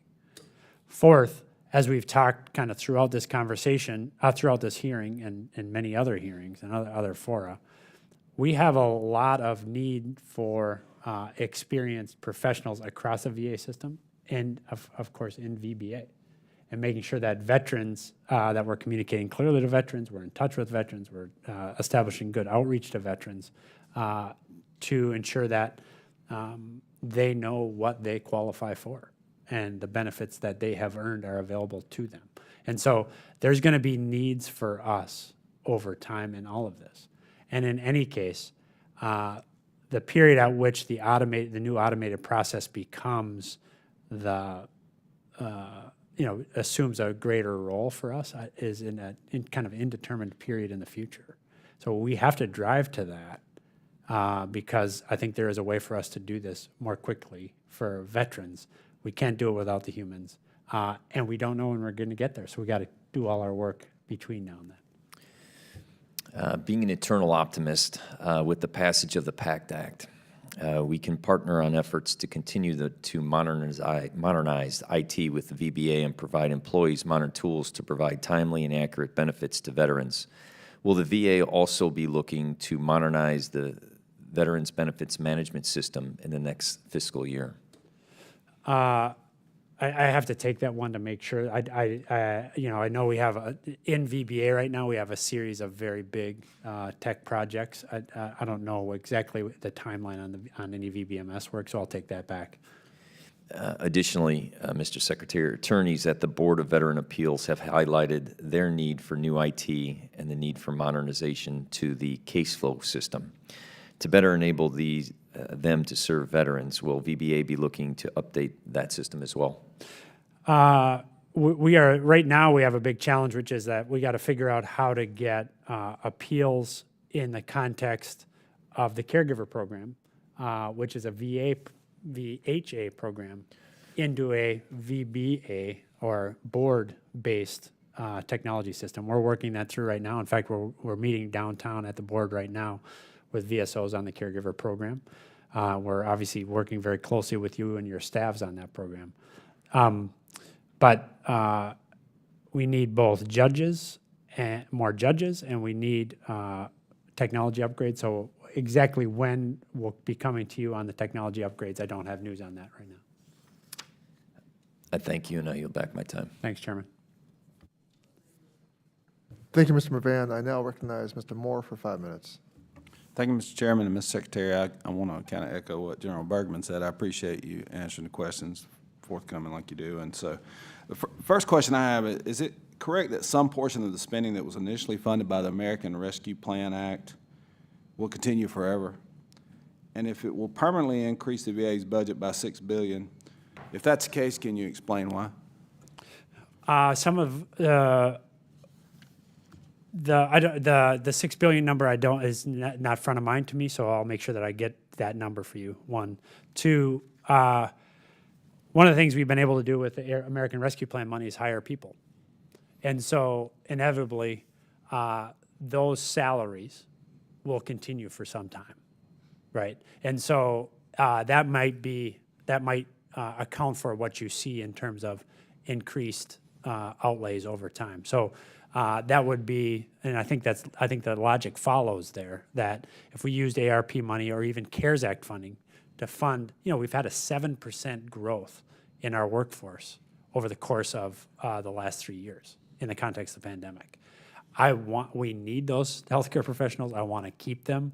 It's a super tight market, and we're going to need more of them, especially if we're headed where we think we're headed on the PACT Act, in which case it's reasonable to expect, I believe, that people we hired even last year, we're going to have to pay in 2 years' time and 3 years' time. So there's going to be continuation over time on that. I got you. And I guess, too, in this budget we're looking at, are we looking at any cost-saving opportunities? Because, some of us understand that more we spend, inflation obviously becomes a problem. And it makes salaries go up, transportation costs, everything goes through the roof. Yep. And so are you looking at some areas maybe that you could help save going forward to kind of help us do our job as well and kind of curb some of this inflation and runaway spending? Totally. Look, I think there's a lot of, I think there's places where we're looking to save, even on a big priority for us, like mental health, for example. We're at basically even funding year on year. And people say, wait a minute, how is it done? Your number one clinical priority, you're not growing. Well, we don't necessarily have to grow when, for example, one of the things that we've changed is we've moved our interagency coordination hub, which used to be based in VA. My view is that interagency coordination doesn't work well. It was called the Prevents team. It doesn't work well from an agency because I, as Secretary of VA, have no leverage on Secretary Becerra to give us more people. But when it's run out of the White House, that is a well-run, nobody's demonstrated that better than General Schoolcraft back in the day. If that's the case, we shouldn't be spending extra money to run the Prevents program from our office. So that's how we save some money year on year, even on our number one clinical priority. Another one, we're getting better now in the community care network on paying. We're basically on clean claims for somebody who from your district ends up in the community. We're basically now rivaling Medicare on payment of those clean claims. 2 years ago, 3 years ago, 4 years ago, that was not the case. We were slow. I'm sure you heard from providers, and my guess is you still hear from providers that we're slow. But once we get to be better payers, I think we should then start thinking about pay for performance, bundling, other things that say over time, there's a more cost-efficient way to provide care in the system and in the community that saves taxpayers dollars and does not compromise care or timeliness for veterans. So yeah, we're looking for opportunities to save. And I'm sure we'll appreciate that. And I understand the labor force challenges. We're seeing it across any industry. It doesn't, just not healthcare, obviously, with COVID has been kind of an interesting hiccup. But are you losing people with the vaccine mandates? Can you tell me kind of what's going on there? I know some people that walked away from the industry that have been, they were there before the jab was required, before it even existed, and many have been asked to walk away from their jobs or being terminated. Can you tell me what's going on with the VA? I think it's a great question. So we have, so far we have terminated 6 people in our system. Let's say about 380,000 roughly are subject to the healthcare mandate that I put in place under Title 38, which is entirely my own authority. 6 of those people have been terminated. 1 for refusing to give supervisors vaccine data at all. 4 for refusing to wear a mask in healthcare setting. I'm running close on time. Were there any exemptions given? So about 10% of people have asked for exceptions. Okay, we call them exceptions rather than exemptions. I've said we're not going to challenge the legitimacy of the exception. I'm not going to look under the hood and say, do you really believe what you say you believe? But we have said there are certain functions in VA that are so clinically important. ICU, for one, oncology, for one, where we say, I'm sorry, we can't, it's so important for us to say to vets we've done everything we can to protect their safety that we are going to ignore your exception. This is a source of considerable consternation. I just had a very spirited conversation with an excellent nurse in the ICU in Kentucky on Friday. Our nurses, there's nurses who feel really strongly about this. I told her I would take her concerns on board. I've discussed those with Dr. Lieberman. We're continuing to discuss them. But as it stands right now, we're continuing to force the mandate. In those places where we believe patient safety requires it, we're sticking to our guns and not allowing the exception. With that, Mr. Chairman, I went over my time. I apologize, but I'll yield back. Thank you, Mr. Moore. Ms. Underwood, you're recognized for 5 minutes. Ms. Underwood? Thank you, Mr. Chairman. VA's fiscal year 23 budget submission includes critical investments that have been top priorities for me as a member of both the Veterans Affairs Committee and the Appropriations Committee, including funding to prevent suicide among veterans. Within the nearly $500 million that VA requested for veteran suicide prevention initiatives, the department included an emphasis on funding to support a lethal means safety campaign in partnership with other agencies. The budget notes that, quote, reducing access to lethal means, including firearms, is one of a few universal suicide prevention strategies supported by evidence. Based on this evidence, the Trump administration implemented a requirement for all VHA clinicians to complete VA's lethal means safety training, resulting in a completion rate of more than 90%. However, this training remains optional for all other VA employees, as well as community care providers and family caregivers, resulting in a completion rate of less than 1%. Mr. Secretary, I know we've discussed this issue throughout your tenure. Most recently, on April 19th, I sent you a letter asking you to use your existing authorities to expand VA's life-saving, evidence-based lethal means safety training requirement. Can you provide an update on your plans to implement this requirement for all VA employees who regularly interact with veterans in their work, including at VHA, VBA, and vet centers? Thanks very much, Congresswoman Underwood. And I want to thank you again for your work on getting the RAISE Act included in the omnibus. I've said this to the chairman as well. And, you know, I was just discussing with Mr. Moore that tight labor market has really been a challenge for us with nurses. So you've given us a new authority and new funding. That's great. Now we need it for med center directors, for physicians and others. So thank you for that. One. Two, I can get you an update on our requirement for our vet-facing staff in the community. I should have that, but I apologize that I don't. The place where you and I may end up disagreeing is on how we implement that requirement on our community providers. What we have found is that it's extraordinarily difficult and extremely administratively burdensome to do so. And I hate to sound not crass, but unempathetic and unsympathetic, but imposing this mandate on the providers in the community is something I've talked with Chairman Takano about for other purposes as well, is proving to be very, very difficult in all candor to implement. And so I don't have a good answer for you on that. It's difficult for us to impose those kind of mandates on the community. And we're looking at different ways to do it, and we've not kind of cracked that safe yet. But we'll continue to look at it. Great, because this is a strong priority. And as we continue to take action to address suicide among our veteran population, we cannot discount the role of providers' preparedness to have a life-saving conversation. Agreed. Now, recognizing that lethal means safety is a top clinical priority for VA, and the #1 component of the Biden-Harris administration's national strategy for reducing military and veteran suicide. Will you commit to working with me to find a way forward? I think that we can continue to talk, yes? Yes. Okay, great.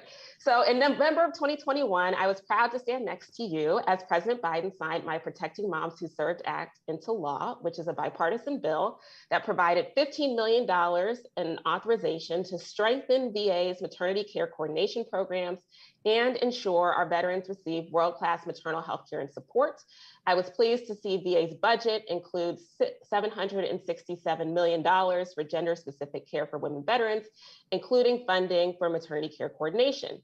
Mr. Secretary, VA's budget proposal notes that maternity care costs are rising for the department as utilization increases with the growing enrollment of younger female veterans. Given these trends, can you expand on the importance of fully funding the authorization from my bipartisan Protecting Moms Who Served Act through the fiscal year 2023 appropriations process? Look, I think that we have to, I mentioned trust scores earlier today. Our trust scores are least good, meaning are bad, among the younger and the more female the population is, meaning we have to do a better job of engendering trust among our women veterans, especially our younger women veterans. The best way to do that is to provide care, especially in the places where young women veterans are looking for that care. And so maternity care is an example of that. Assistive reproductive technology, IVF, is a place that we need to do that. And access to gynecological services, not as some kind of specialty care. This is standard preventive basic care. Doing that is, I think, the pathway toward us getting more younger women veterans in our care sooner. And the reason to do that is veterans in our care do better over time. And so I agree with everything that you've said, and we're going to use every tool that we have to do this. Thank you. I yield back. Thank you, Congresswoman Underwood. Mr. Rosendale, you're recognized for 5 minutes. Thank you, Mr. Chair. Good morning, Secretary. Good to see you. Good morning, and nice to see you. The development of an electronic health record system works effectively with DoD and can be easily used by the providers is a great concept. It absolutely is. However, when we first met last year in hearings, and in my office personally, you assured this committee that the Cerner EHR system would not be introduced in other facilities until it was fully functional at man-grant staff. Since that time, we've seen 700 patient safety reports. We've got 80% of the employees at man-grant staff that were polled and state that they would prefer to work somewhere else as a direct result of the Cerner EHR system. They've experienced over 50 system shutdowns, 2 this week alone. And the pharmacies have been forced to use dangerous workarounds, which contributed to, if not caused, a recent cardiac event and hospitalization of a veteran that easily could have caused their death. Why are you breaking your pledge to this committee and forcing this failed experiment, a multi-billion-dollar failed experiment, into other facilities at this time? Yeah, thanks, Mr. Rosendale, and I've always appreciated our very candid and open line. You highlighted a couple of them, the instances, and I'd add to that the really good trip we had to Fort Harrison together, and I really appreciate your openness to that. 2, I appreciate the care and the precision that you apply to the oversight of the execution of this program. 3, nobody's madder and more anxious about the 5 shutdowns in the system since March 3rd than I am. In fact, the first was so egregious that it engendered it resulted in a signed written apology from the Cerner CEO. So I'm very concerned about the execution of the program to date. Your attention to that, Mr. Mervan's attention to that, Chairman and Mr. Boss' attention to that helps strengthen our hand in that effort. Last point, and we will continue to hold Cerner accountable for that, particularly these shutdowns, which our Assistant Secretary for Information Technology underscores are very significant engineering challenges. So I'm concerned about that. What I've communicated to you and to this committee is that we will proceed based on the experiences in man-grant staff and based on the experiences as we go from site to site, that we'll be fully candid and transparent with you about that. Part of that process to date has identified a particular challenge with the pharmacy function. I've just been reassured again as recently as this morning that we're working, Cerner is working that issue. And if I assess any of this to create a threat to our veterans, that I won't proceed. But to date, the experience and the learnings from man-grant staff strengthen our ability to go to Walla Walla. The experience in man-grant staff in Walla Walla continue to strengthen our ability to go to Columbus, which we are scheduled to do tomorrow evening.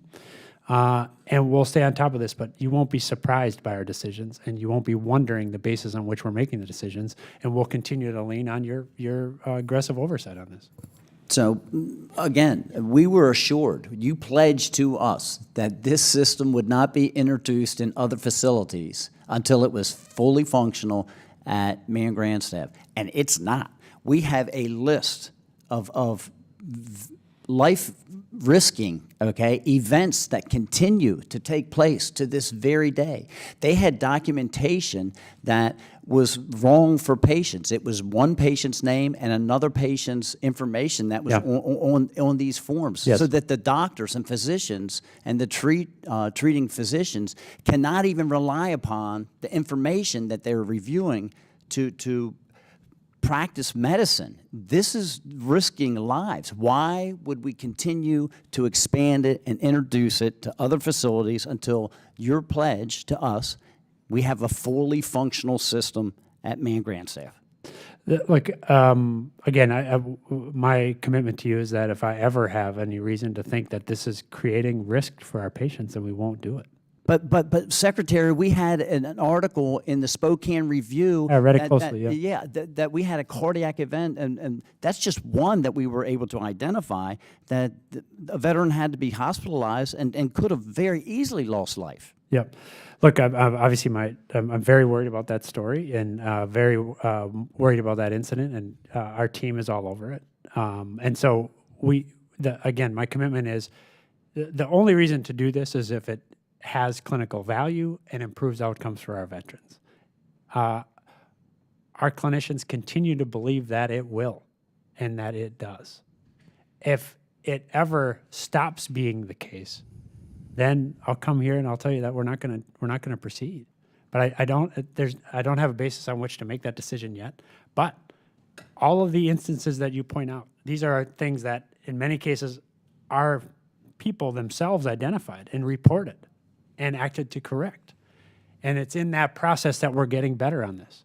And at the end of the day, we owe the vets the better clinical outcomes, the better claims outcomes, the more efficient care, and we owe the taxpayer the more cost-effective care over time for our veterans that has come out of every system that has moved to electronic medical health records. That's the basis on which I think you all agreed to the contract, in 2017? 18. In the first instance. And so we're executing that, believe me, let me just say one more time. The first shutdown on March 3rd engendered a written apology. There's been 4 since then. You're making my point. You're literally making my point for me. Wait, then let's stop now while you and I are both agreeing. Mr. Chair, I would yield back, but I would ask, are we going to do another round of questions? Because I would like to go into the financial aspects of this as well. One round with the secretary, and we have another panel with the independent budget VSOs. Mr. Chairman, I'm Mr. Rosendale. I'll make myself available to come talk to you whenever you want. Thank So you. Thank you, Mr. Chair. I yield back. It's mostly fun talking to you, but it's always learning. Mr. Rosendale, thank you for your line of question. I think members on both sides of the aisle have concerns. And so, Mr. Secretary, I appreciate that you're here to answer the questions. I appreciate you working with Mr. Rosendale further. And actually, the Four Corners would probably appreciate some time with you on this issue. I've noticed that. I saw your letter, so thanks. Yes, thank you. Ms. Luria, you're recognized for 5 minutes. Well, thank you, Mr. Chairman, and thank you, Mr. Secretary, for joining us today to discuss this important budget. Just wanted to bring up something that's been top of mind in my recent discussions with veterans across our district, not only veterans themselves, but employees at the Hampton VA Medical Center. And I appreciate you coming down to visit us last year and see the facility. But the Air Commission report has raised a lot of concern for our veterans in the community. And I've tried to reiterate, this is a very long-range planning document that is just recommendations, but can you kind of talk through your thought process, the timeline, the next phases of what will be done with these recommendations so that I can, make sure to share that with veterans across Southeastern Virginia? Yeah, Ms. Luria, thank you very much for the question, and thank you for hosting me in your district. And I think, the recommendation at the heart of your district is addressing an issue that you and I think live personally, but there's one afternoon, and vets, unfortunately, there have to live every time they go to the current facility, which is that horrible traffic. And I think having new VAMCs on both the north side and the south side for that vet-rich, including very woman vet-rich population is, I think, a good recommendation. Nevertheless, these are recommendations that, pursuant to the statute, again, passed in, I think, 2018 or maybe 2017, required me to submit those recommendations. They now go to the commission. The commission itself can't yet meet because the commissioners are stuck, or are at least not proceeding. They're in the Senate. My goal would be to continue to update those commissioners with data that we're able to generate through VA as they're considering those recommendations. They can agree or disagree with my recommendations, meaning they can send them back to me to take another swipe if they think I've done the wrong thing. Ultimately, they need to report to the president. The president then has to decide, does he submit them to you or does he not? That is to say, he can disagree with my recommendations, and then they'll come to you. At the end of the day, you all have an opportunity up or down all of these recommendations. But I think as the statute lays out, it's a pretty quick process. And frankly, if the president submits them, I think you would have to, if you're going to disapprove them, you'd have to do that over his veto if it ever got to that. But we're a long way from that. This process is just beginning. I hope that in the communities where there are concerns, the commission will actually come to the community to hear from you and from your veterans about this, and we'll continue to provide them data to make sure it's up to date. We're at the beginning of this process. I don't know if it gets any further, and I don't know precisely where it ends, but inevitably, more input from veterans about real-life experience is going to be critical to the outcome. Well, thank you, and I've tried to reemphasize that to the veterans and the employees of our Hampton VA as well, that their input is valued as part of this process, and that that we're a long way from any changes. And I apologize for the buzzer in the background, but also that please, I would hope you confirm this, is that there is not going to be any closure of existing VA facilities without the further replacement of those. By, in this case, actually more modern, more suitable, and some cases closer to where the veterans live, by having one on both the peninsula and the south side. So we'd just love if you could alleviate some of those immediate fears that we've been hearing so much about across our community. Absolutely. At the end of the day, these recommendations, as our infrastructure investments funded by this budget submission, which is the largest ever infrastructure request we've ever made at VA. Those things are all based on the idea of getting veteran care closer to veterans, getting the kind of care that veterans are going to need available to them in more settings. But in all cases, we won't change existing areas that provide care until there's the new facility to replace that. So in no circumstance will, let me put it this way, in every circumstance, VA is staying in every market across the community, across the country. We assessed 96 separate markets among the 50 states. We are staying in every single one of those markets. Well, thank you for that confirmation. And I know I'm short on time, but just wanted to reaffirm as well that this budget request, you've evaluated it in every way possible to make sure that we can meet the veterans' healthcare needs as rapidly as possible. We do continue to hear a lot about delays, and I know some of that has to do with hiring and other aspects. But just can you confirm quickly that everything that's focused in this budget is focused on getting veterans as care that they need as rapidly as possible and alleviating any of those delays? Priority number one for VA is timely access to world-class care. Every one of those words is important: timely access, world-class care, and this budget helps us do that. Okay, thank you again for briefing our committee on the budget, and I yield back. Thank you, Ms. Luria. I recognize Ms. Mace for 5 minutes.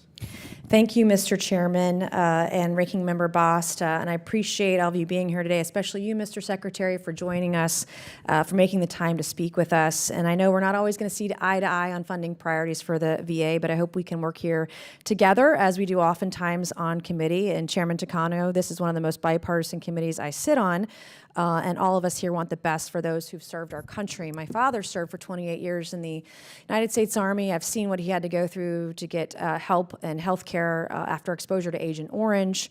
I've been at the Ralph H. Johnson VA hospital to take my father to appointments there. I've been there when his best friend passed away after being sick and visiting them in the hospital. And so I commend everyone, especially the Ralph H. Johnson healthcare system in Charleston. It's the only 5-star rated hospital in the state for patient satisfaction. Their VA Community Living Center has also received a 5-star rating for an unheard of 11th quarter in a row. The Becker's Hospital Review recently recognized our VA as one of the top 54 hospitals in the South. And I know they're doing tremendous work with medical devices. They have a 3D printer there where they are not only saving taxpayer dollars, but providing just innovation with regards to medical devices. And so needless to say, the Ralph H. Johnson Hospital is doing a fantastic job serving our veterans locally and across the state, and given the resources that they have. They do, however, have a few challenges, and I appreciate your help working through a few of them at one of our top-tier facilities. First, I know that the President's budget is proposing a 21% increase. That increase will ensure the department continues to provide physician. As part of that increase, is the department ensuring that they are focused on physician-led care for our veterans? Yes. Excellent. As you might know, Charleston, South Carolina, Low Country as a whole is gotten very much more expensive to live in. A family of a 3-bedroom apartment, if you're a family of 4, will cost you about $3,000 a month in rent. Housing costs have gone up 25 to 30% over the last year and a half. One of the next issues I hear about from folks at the VA is locality pay. And Charleston has a very high cost of living, but despite the high cost of living, locality pay is lumped into an all others pay category with rural cities, meaning they're not able to competitively pay doctors, nurses, technical staff with the rising costs of living. And last month, the committee held a hearing on healthcare workforce recruitment and challenges within the VA system, where I was able to at least briefly address this issue with those that were testifying with the Assistant Secretary of Human Resources Administration. Though I was advised that the GSA plays the primary role in establishing locality pay, the VA also plays a role in advocating for facilities increasing in locality pay. So I'd like to ask you today, what can I do on my end to get my VA workforce workers better pay that is commensurate with the cost of living. And not only is it housing, but the cost to buy groceries has gone up significantly as well. The cost of living there is just very expensive, more so than it's ever been. Yeah, I was in your facility in February. We talked at length about this issue. It's a challenge kind of across the facility there. There's a major challenge in other cities. I've just recently visited Salt Lake City, Burlington, Vermont. So, but what can we be doing? I apologize, I only have a minute and a half left. What can we or need to be doing to ensure that we're getting them pay commensurate with the cost of living? So I'm talking to GSA and to the rest of the government. There's a federal pay committee that sets locality pay, so we're working that issue. Okay. And then another issue that I'd like to ask about stems from the Defense Health Agency's decision to relocate Beaufort Naval Hospital to the Beaufort Marine Corps Air Station. As I understand it, the VA clinic in Beaufort is now exploring alternative site locations. VA beneficiaries in both the 1st and the 6th Congressional District, which is Jim Clyburn's district, depend on this clinic being in the Beaufort area. And I request that representatives of our veteran community in Beaufort be included in these discussions and offerings. If one of the things that I've learned in my first 15 months in office is sometimes there's a gap in communication, whether it's federal, state, and local. Not only is it government entities that sometimes lack that communication, but also including those who are on the ground, stakeholders, those that will be most affected, and would, I think, need the opportunity to contribute to the overall, I think, conversation is essential. Any thoughts on that? Are you familiar with that particular site relocation? I'm familiar with the site. I'm not familiar with the relocation process, but you asked for my commitment that local vets be involved in any decisions on that and discussions on that. I'll make sure that happens. Thank you so much, Mr. Secretary. And I yield back. Thank you, Ms. Mays. Recognize Mr. Sablon for 5 minutes. Mr. Sablon. Yeah, thank you. Thank you very much, Chairman Takano and Ranking Member Boss, for this hearing. Welcome, Mr. Secretary. It's good to see you, sir. Nice to see you. Thank you.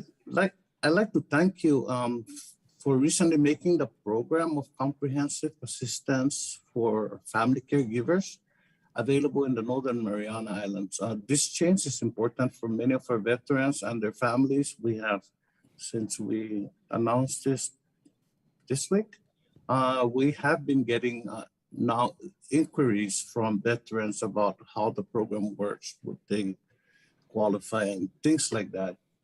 And I'd like to also thank your staff at the Office of Congressional and Legislative Affairs, especially Assistant Secretary Patricia Ross, for their role in bringing PCA-FC, finally bringing it to veterans in my district.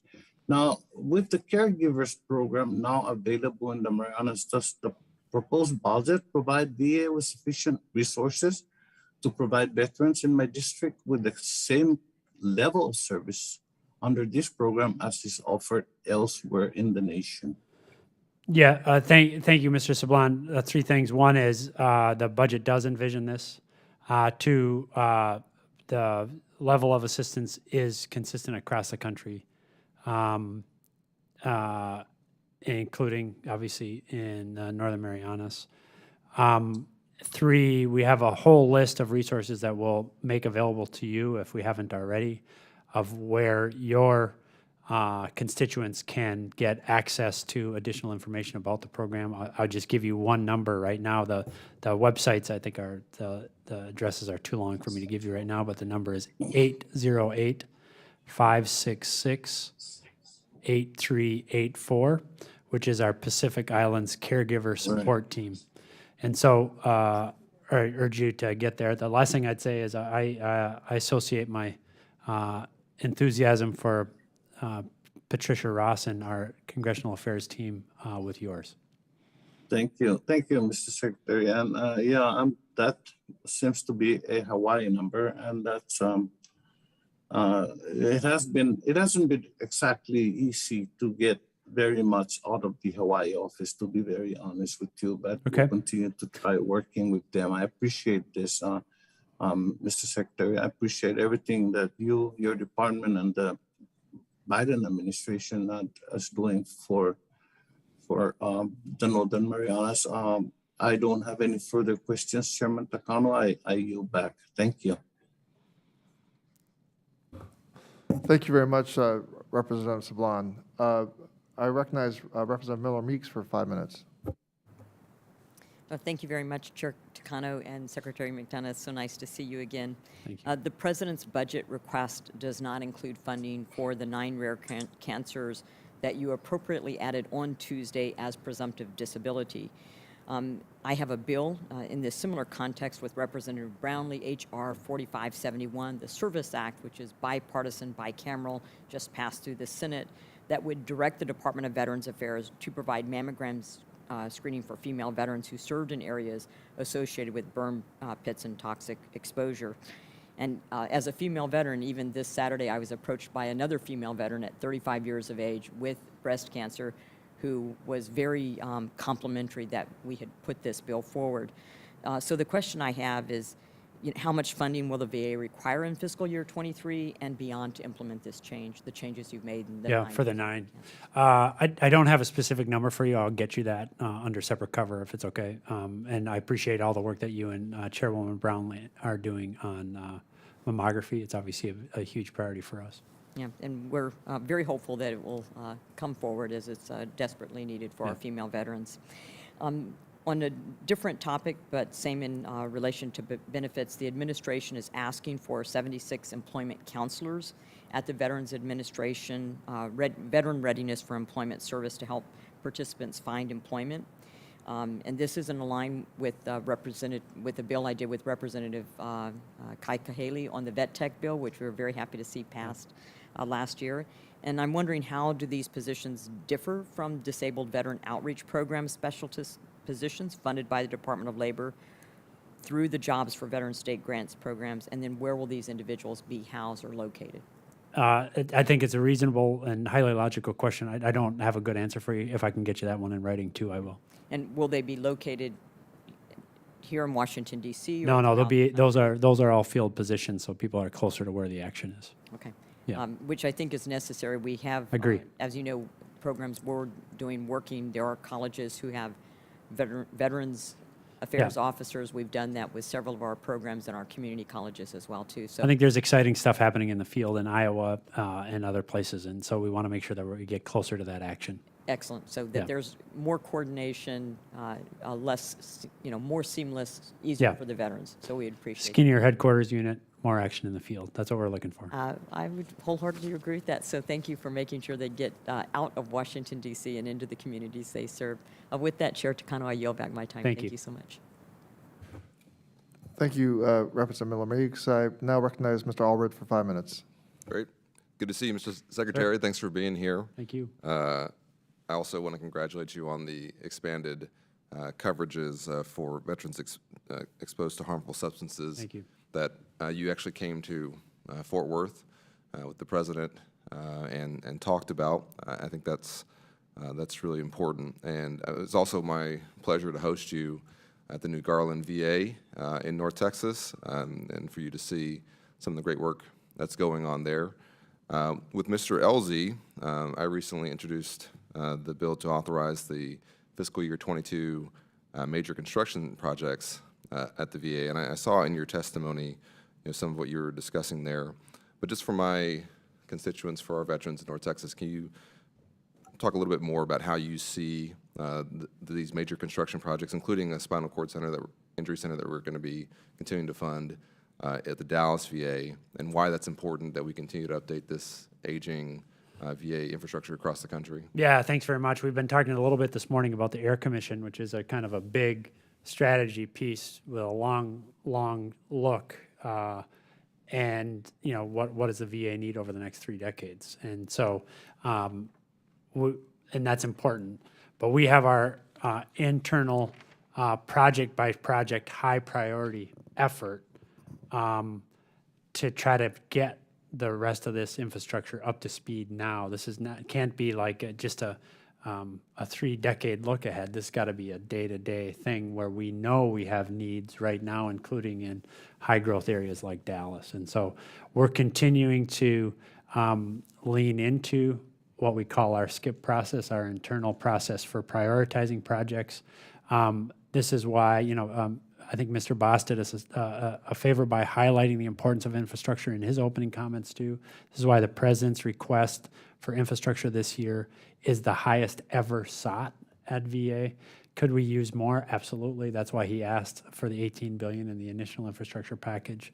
We're continuing to work through that, but a high growth area like the one that you and Mr. Elsie and I visited with the president is a perfect example of why we need it.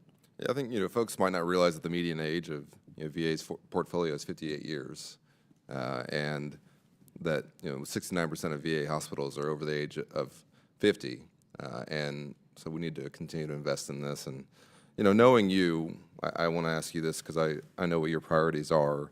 But as you know, Texas has the highest population of women veterans, and so I want to congratulate you and thank you for the increase in terms of the request in its budget for $766 million of funding for gender-specific care in fiscal year 2023, which is a $66 million increase. I'm very glad to see that increase for Texas because it'll be very pertinent for us. But the VA is requesting a $2.2 million reduction in funding for VA's Intimate Partner Violence Program. And so, knowing you and knowing your priorities, I wonder if you could just discuss what the rationale is there, if there's any reasoning that I'm maybe not aware of why there's been a reduced request there.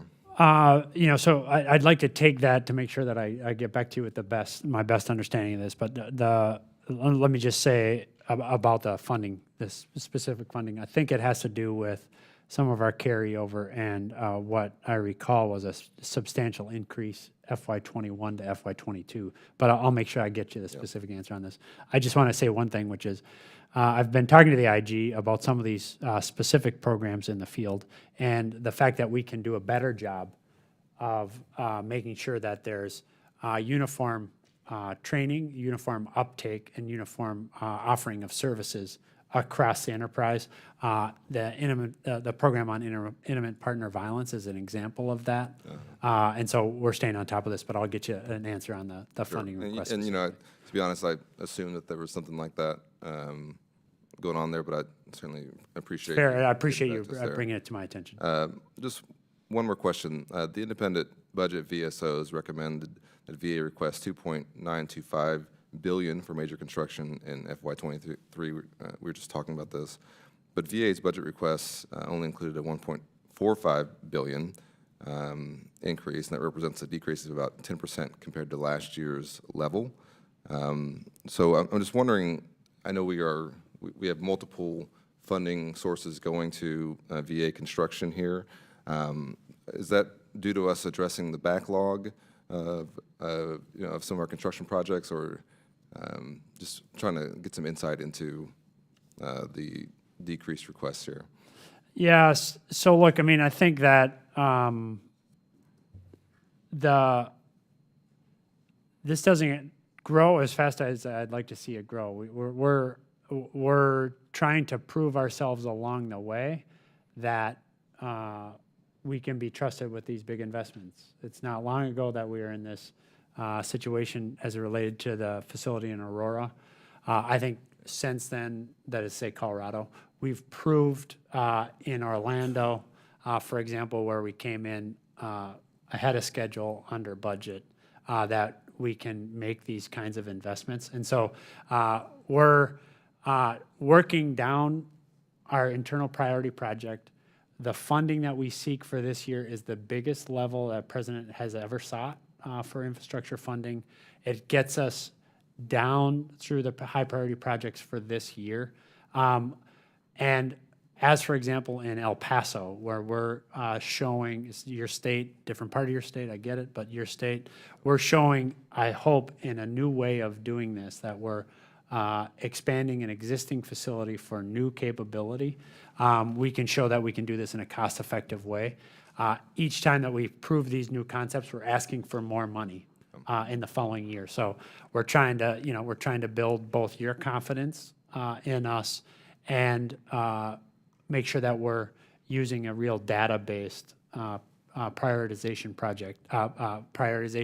process to make each of these decisions. Sure, and I'll just, really quickly, Mr. Chairman, just say thank you to the North Texas VA folks who worked with me on acquiring the Garland VA. That's a great example, I think, of the cost savings that can be had when we find creative ways to acquire facilities. So with that, I'll yield back. That's a perfect example of a cool new pilot on how to do these things. And I think you and your community should be proud of that, and we appreciate your work on our behalf for that. Thank you, sir.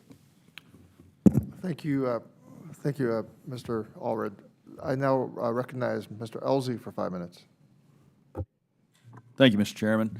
Mr. Secretary, thanks for being here. I know this has been a long meeting this morning, and thank you for coming to Texas to the VA clinic in Fort Worth. That was a fantastic trip, and watching veterans take care of veterans is a phenomenal part of that process. You know, the VA is the only government agency that actually gives back. Everybody else takes, and your job number one is customer service. And it's been very clear to me since I've been in Congress that that is something that you, from the very top, are supremely interested in and have taken a lot of care to make sure that that's conveyed. And with that, I'd like to thank you for the recent decision not to discharge or decrease any support to legacy participants, applicants, and their family caregivers. Veterans and their families in my district were very concerned about losing those services, and when we did an event called Helicopters for Heroes, a whole bunch of these folks gathered around, expressed their concerns. I expressed that to you, and you said, we're going to take a look back at this and maybe not do this right now. So could you amplify a bit more about what that decision means to the caregivers and their programs and what critical support these programs provide? Yeah, thank you. And thank you very much. It was great to travel with you to your state, along with Mr. Allred, Mr. Veazey. I will say it was a nice way to travel too. The decision on the caregiver program, we are going to expand the caregiver program to all era veterans in October of this year. That was envisioned by a statute that you all passed in 2018, the caregiver statute, which initially started as a post 9/11 veteran-focused program. It's now going to incorporate veterans of all eras. To prepare for that expansion, we had to take a look at what we call the legacy participants. So these are post 9/11 vets in the main, and to see whether they continue to qualify under the expanded program. What you brought to my attention, we had been hearing elsewhere, which is that perhaps the way we were making those assessments about the legacy participants was set too high a barrier to continuation of the program, including such that as many as 90% of legacy participants had received notice that they were going to be discontinued from the program. It strikes me that that's too high. So we said, let's take a pause on this and communicate, as we have now done, individually through the VISN offices and through the Med Center offices to every participant in the program to say, even if you have received a letter, in all cases, your stipend for this program, which helps veterans stay at home and get their care at home, and continue to live a quality of life at home, you will continue to get that stipend in all cases until at least April 2023.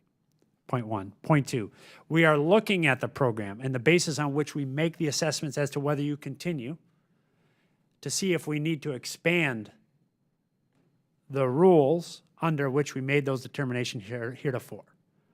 And no one, well, let me put it this way, everyone will be run back through that screen, which is meant to be more inclusive, consistent with, as I understand it, your intent when you enacted, this body's intent when you enacted that statute.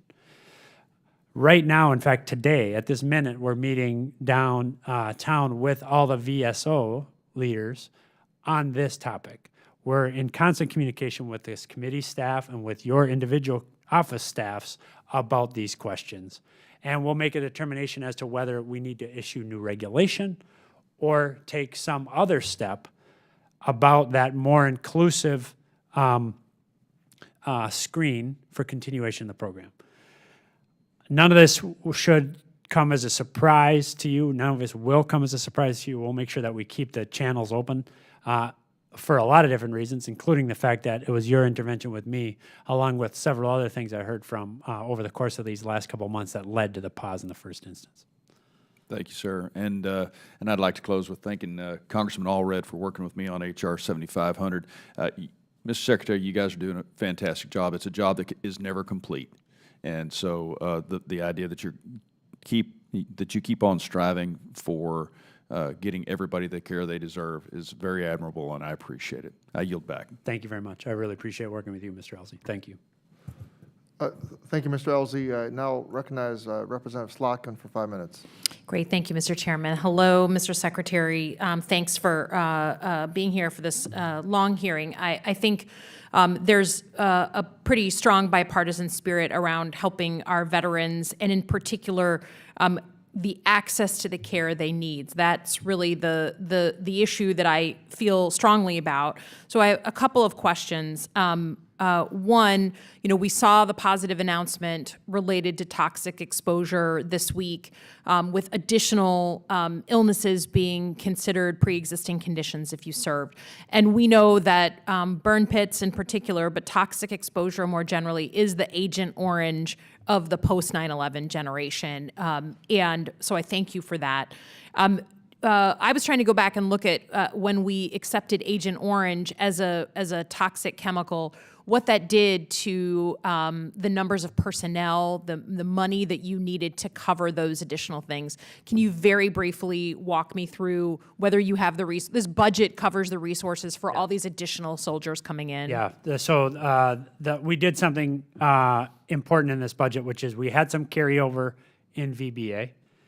As a general matter, we can then plow that carryover back into the budget. And what we then do is reduce the top line to account for that. We decided we did plow that money back in, but we did not reduce the top line because we anticipate you all, through this negotiation that the chairman has been referring to and Ranking Member Boss referred to, are going to add additional presumptives over and above ours. So that's the first thing we do, which is we use that overage to invest in personnel. Second, the president's, for next year, by not reducing our top line, the president's budget also then increases the top line so we can add more claims processors and continue this process at VBA. That's based on both the decisions we've made to date and our assessment, but we got to be very careful on this, about what might happen in the PACT Act, which is to say, while we are taking steps, overtime, funding overtime, hiring new people, the automated process, we are taking those steps now in all cases, and those are important. They will be insufficient. Yeah. Which is why we're talking right now to the Senate about making sure that they consider, and I hope they agree, to put in their version of the PACT Act in the Senate additional workforce authorities that we need. Okay. So I just appreciate, we all want to do the right thing by veterans, but making sure the resources are tied to the mission, I think is going to be super important. And please let us know what you need. Count on. On a different topic, I've been, in my district, we know that when a veteran has PTSD, there's a range of ways to help them. And medication and therapy is one or a couple of options, but we passed the PAWS Act, which allows a pilot program to explore whether prescribing a dog to a veteran who is suffering from PTSD can be helpful. Now, in my district, this is a given. Like, people who have dogs understand what they do for your mental health. We have a pilot program, and I understand the VA is not supporting it with $10 million and asking these veteran service organizations that work with dogs to in-kind their work in that program. $10 million feels like chump change for the VA. Can you help me understand why it's not being funded? Yeah, fair enough. So thank you. One, thank you for getting this enacted. I know that you're a real driver behind it. The request that we have includes basically $2 million to support staffing at the facilities and program evaluation and data tracking on the programming. We've chosen 5 sites: Anchorage, Asheville, Palo Alto, San Antonio, and West Palm Beach, and chosen 5 service dog organizations, so existing Right. organizations in each of those facilities, each of those areas.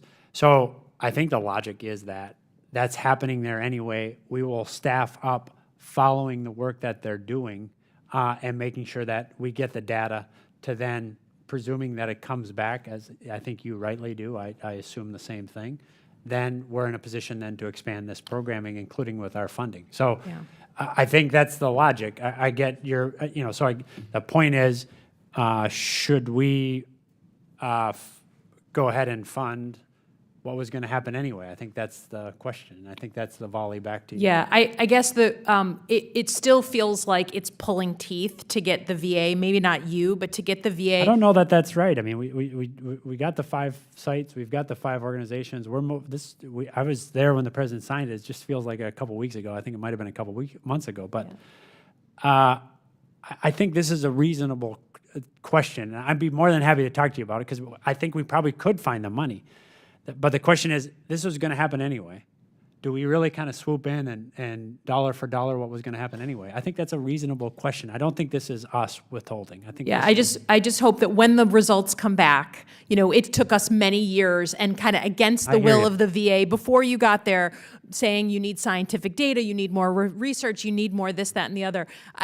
Shouldn't we throw whatever we can against this problem of PTSD and suicide? And I think Michiganders feel very strongly about dogs being part of that equation. So in any case. I say 2 things about this. One, yes. If this works, as I think it should and will, then yes, we're going to throw everything at this. 2, I have some history of trying to be on the other side of your will, and it's not a great place to be. So I get it. Thank you, Mr. Secretary. I yield back. Well, we certainly appreciate that you have some policy advisors.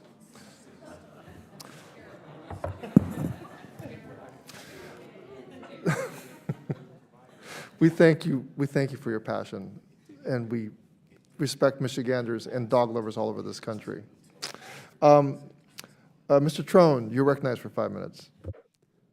Thank you, Mr. Chairman, for holding the hearing. And Secretary McDonough, it's fantastic to see you again here join us today.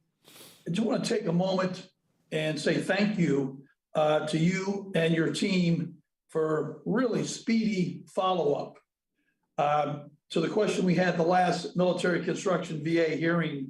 You've got a great team there, and we really appreciate it.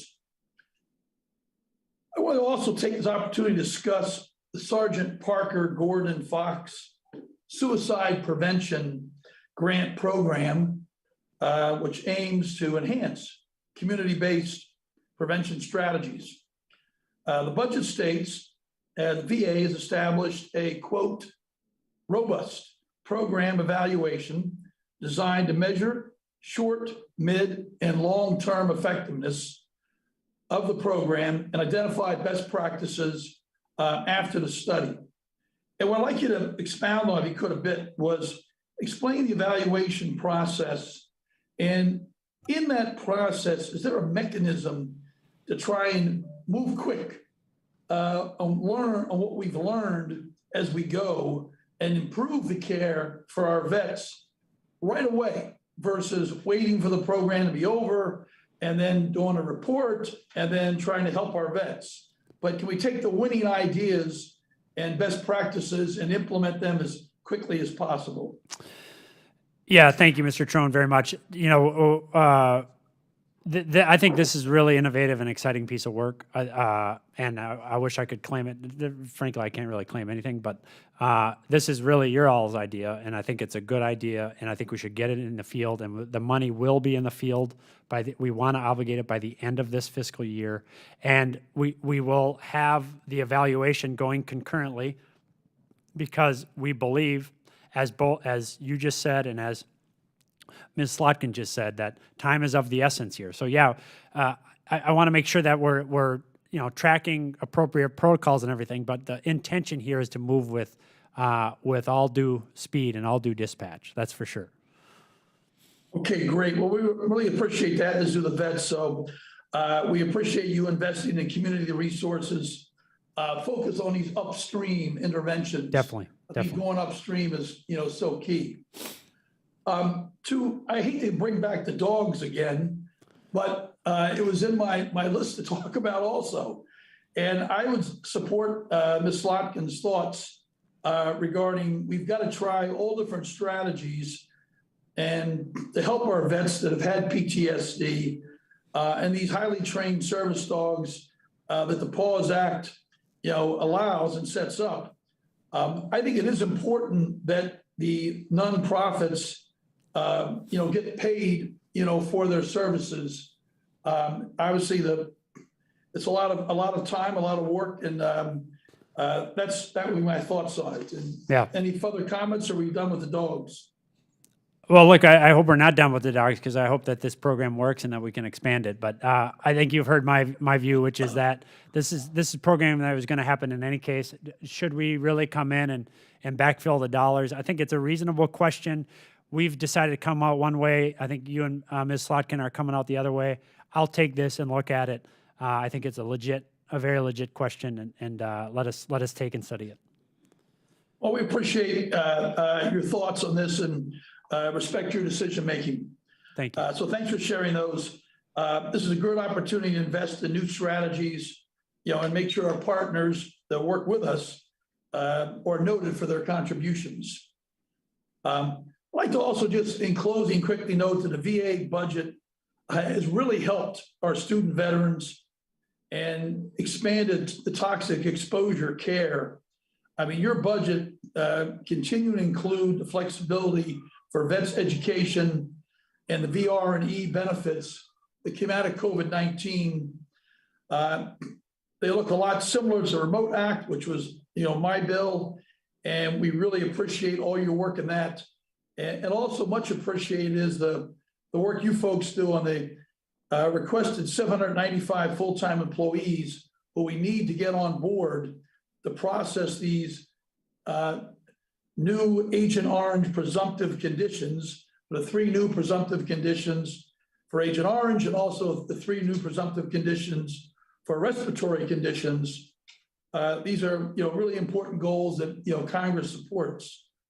So, Mr. Secretary, thanks for your leadership, and thanks for your efforts and your commitment to our veterans. We're very fortunate to have you there. Thank you, sir. Thank you, Mr. Trone. I yield back.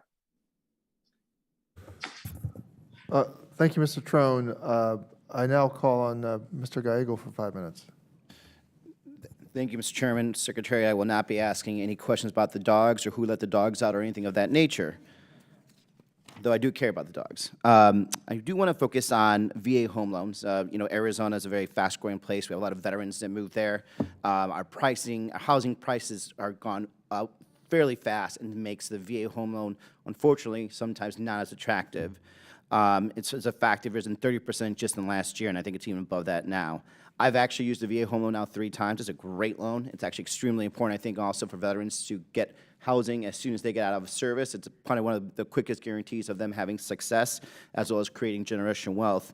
And last year, letter asking for VA for some flexibilities to the program to combat the challenge of appraisals coming in under asking price, and to expedite reconsideration of value, or ROV appeals.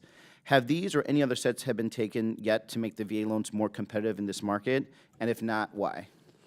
Mr. Gallego, I'm embarrassed to tell you I don't have an answer in front of me, but Okay. I owe you an answer. So let me get you an answer, and I'll make sure that I get back to you personally in the next. That'd be great, because I just don't see housing prices falling fast enough to make the VA loan competitive, especially when you have people here that are giving like cash offers above appraisal. I think that's the issue, to be honest. I don't think that price per se is the option. I think the requirement for appraisal is the option, and is the issue. And you flagged this for us. You've raised it with me personally several times. I just don't know the latest on this. I think that's the issue, which is we're trying to figure out how we maintain our fiduciary responsibilities in light of the fact that everybody else is just waiving the appraisals, and that's obviously more risky. And we definitely have to keep the appraisals. But the question is, how can we keep the appraisals and make sure we send them back and actually be able to in a more provide timely way. in a very timely That's manner. that's a fair point, and that's where I owe you an answer. I don't have the latest on that. I will get it. Okay. Secondarily, on two bills that passed last year, the Native American Veteran PACT Act, signed in 2020, it basically prohibits veterans from being charged copays due to our tribal treaty obligations. Yes. And I serve with a lot of Native Americans. My state is 1/3 of all land areas Native Americans. We have a great tradition, as you know, from Arizona, but it's still being charged. So what is taking so long, and how will we pay these veterans back for any of the copays they paid since my bill was voted on and signed in enacted this last January? I think it's a fair question. I think that those copays have only recently been put back into place in any case because we had waived copays for everybody in the context of the pandemic. Yep. But I take your point, and I owe you an update, and let me take that one. Yeah, and it's not even a point. I mean, it is our treaty obligation that we're supposed to provide 100% of healthcare services. It's a good argument. It's for- good. It's for- good. I'm not rebutting it. I agree with you. And so, and lastly, another bill I had to reimburse specialty care or purchase and referred care for Native Americans was also signed into law. And again, just from my experience serving with my guys, and I've heard specifically of their struggles because the VA won't reimburse them and instead refers the cost to the overburdened IHS service, right? So instead of going directly to the doctors or specialists, they're referring it to the IHS, and the IHS is probably also saying, like, why are we doing this? This should be a VA responsibility. So in the budget that you have, it says that the VA is still working with stakeholders on how to finally implement these reimbursements. So can you just try to talk to me about why that's taking so long, and when can we expect the bill to be fully implemented on this? Yeah, I don't think there's a good answer as to why it's taking so long, and so maybe the best way to do this is to let the individual cases drive the policy rather than hope the policy captures the individual cases. So can we just follow up with you directly and get those vets names and let us get those fixed? Yeah, I mean, and of course, like, it's not. This is not just stemming from like two of my buddies. This Of course. is something that we've heard. Yep, of course. I'm just generationally. So that's it's better. In my opinion, it's better to actually implement the law that we passed, so that way we don't have to keep doing this. Because sometimes you're not going to have a very active member of Congress that served with a lot of Native Americans. It shouldn't take that. I agree with you. It's just So that sometimes the vignette drives the policy making Okay, I see in what a you're way that I'm not trying to say this it replaces it. I'm just saying that sometimes that vignette drives the policy making in a more effective way than the top down trying to move the team. Yeah. Well, and again, so my staff will be here and available to your staff to see how we could actually fully implement these laws. Thank you. Thank you, Chairman. Thank you, Chairman. Yield back. Thank you, Mr. Geigel. I now will call on Dr. Ruiz for 5 minutes. Thank you, Chairman Takano. Mr. Secretary, it's good to see you again, my friend, and thank you for being here. As an emergency medicine physician, public health expert, and founder and co-chair of the bipartisan bicameral Burn Pits Caucus, I'm committed to helping our service members receive the benefits and care they need and rightfully deserve. I applaud and recognize the steps the VA has taken in the last year to grant some of our veterans presumptive benefits. However, as you know, there is much more that needs to be done. There are more veterans that need our help. The VA's recent decision to grant presumptive benefits for burn pit exposed veterans suffering from 9 rare cancers makes clear that the VA recognizes a causational link between carcinogens, toxins, in burn pits and cancer. So now we must provide the needed funding to ensure we can cover the care and benefits for all veterans that were exposed. Mr. Secretary, while I'm encouraged to see investments in addressing the effects of toxic exposure, I'm curious why the funding is for more studies and not implementation to ensure the VA has resources to help veterans suffering from toxic exposure.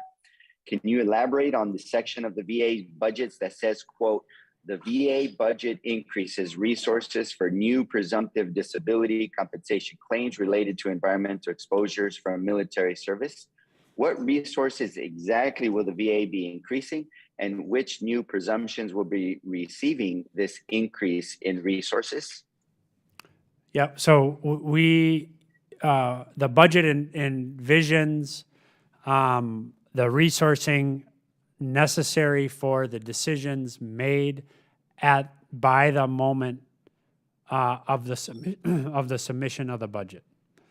That's so we do not argue, and frankly cannot argue, that everything we would need for the implementation of the PACT Act, for example, or even of the additional 9 conditions that the president announced earlier this week are included here, because frankly, those those decisions were not made at the moment we had submitted the budget to you.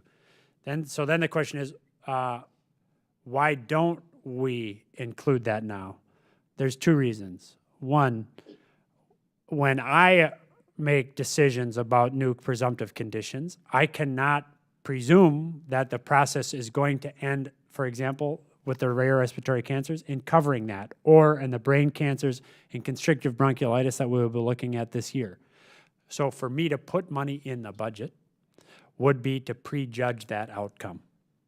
That's the first reason. The second reason is, while it does look to me like we're making good progress in the negotiations on the PACT Act and the work that you all have put into the PACT Act, it is not yet done. So I can't ask for money for something that is not yet law. So we've taken prudent steps to date, but we can't jump ahead of the line here. Thank you for that answer. By funding studies addressing recommendations on BPIDs, does the VA have a timeline of when the next round of recommendations on presumptions will come out? And will they be focused on expanding the list of cancers now that some form of cancers have been added? I've said before, and I'll repeat again, that this year we anticipate addressing brain cancer and constrictive bronchiolitis. That's for this year. I've tried to, I haven't put a specific date on those in the last couple of months because it's kind of moving around a little bit, but we anticipate those to be the next 2 clusters of conditions.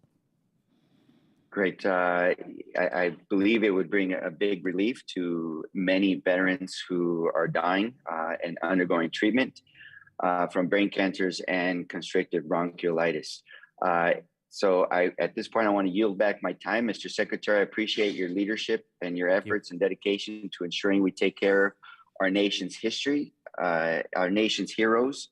Veterans in this country need advocates, not obstacles, when seeking the health care that they deserve. And I appreciate you providing seismic shifts in the VA's approach to veterans suffering from illnesses due to burn pits. There's still a lot to do, and we won't rest until all the presumptives listed on the PACT Act get passed through the PACT Act. Thank you, and I yield back. Thank you. Thank you, Dr. Ruiz. I now recognize Representative Frankel for 5 minutes. Representative Frankel.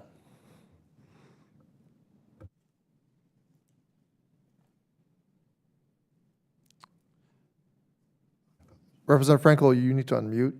Yeah, there we go. There you Oops. go. Yeah, Did I do that? Oh, thank you, sir. Thank you, Mr. Secretary. I know you've been here talking for a while, and I've been monitoring a couple of meetings. So if you've asked one of these questions, just where are we in terms of reducing the backlog on claims and appeals and so forth? Yeah, thanks so much. As of right now, I think we're probably somewhere below 230,000 backlogged cases. That's not as low as I obviously want it to be. We have a goal to get under 100,000 at the end of the next fiscal year. So I feel like we're making progress. We're making progress through 3 ways. 1, mandatory overtime. 2, hiring additional personnel. We're on schedule to hire about 2,100, actually 2,094 additional people at VBA to carry out these efforts. We've hired about 1,700 of those people right now, and they're in various stages of training. And then the third way we're going to get ahead of this is on automating those claims. We're adding 3 conditions per quarter. We're trying to work down the most popular conditions so that we're working through that. I'll make one last point. Overall inventory of claims at VA sometime today or tomorrow should duck under 600,000. So that's all claims, backlog and not backlog. It'll be the first time in several years that we're under 600,000 when we reach that moment. We'll try to keep driving this thing down. PACT Act would add more. We'll keep working to bring that down. And the personnel, I know there's been a big vacancy. Is it difficult to get the personnel? No, actually, what's interesting is that we're finding a lot of interest, in terms of number of applications per opening. We feel quite good about it. We do have some interesting personnel challenges. Increasingly, people find that they have options where they can work remotely in the private sector. So we have to be careful on how we structure work requirements. They need to be on site. How often? Currently, we're in max telework. People have to be in the office 2 days per pay period. So we're looking at all those things and geographic requirements and stuff like that. But right now, we have a lot of interest in job applications per opening. I think that stems from the fact that people are very excited about the mission at VA, and I don't blame them one bit. That's good. Now I'm going to touch on the third rail here, which is what I'm paid the big bucks to do. First, I want to just say that thank you. We agree that not requiring co-payment for contraception goes a long way, especially in reducing high-risk births. Of course, there's a lot of other benefits, but you know what? So would federally supported abortion, and I know that is a very controversial issue. You have any comment on that?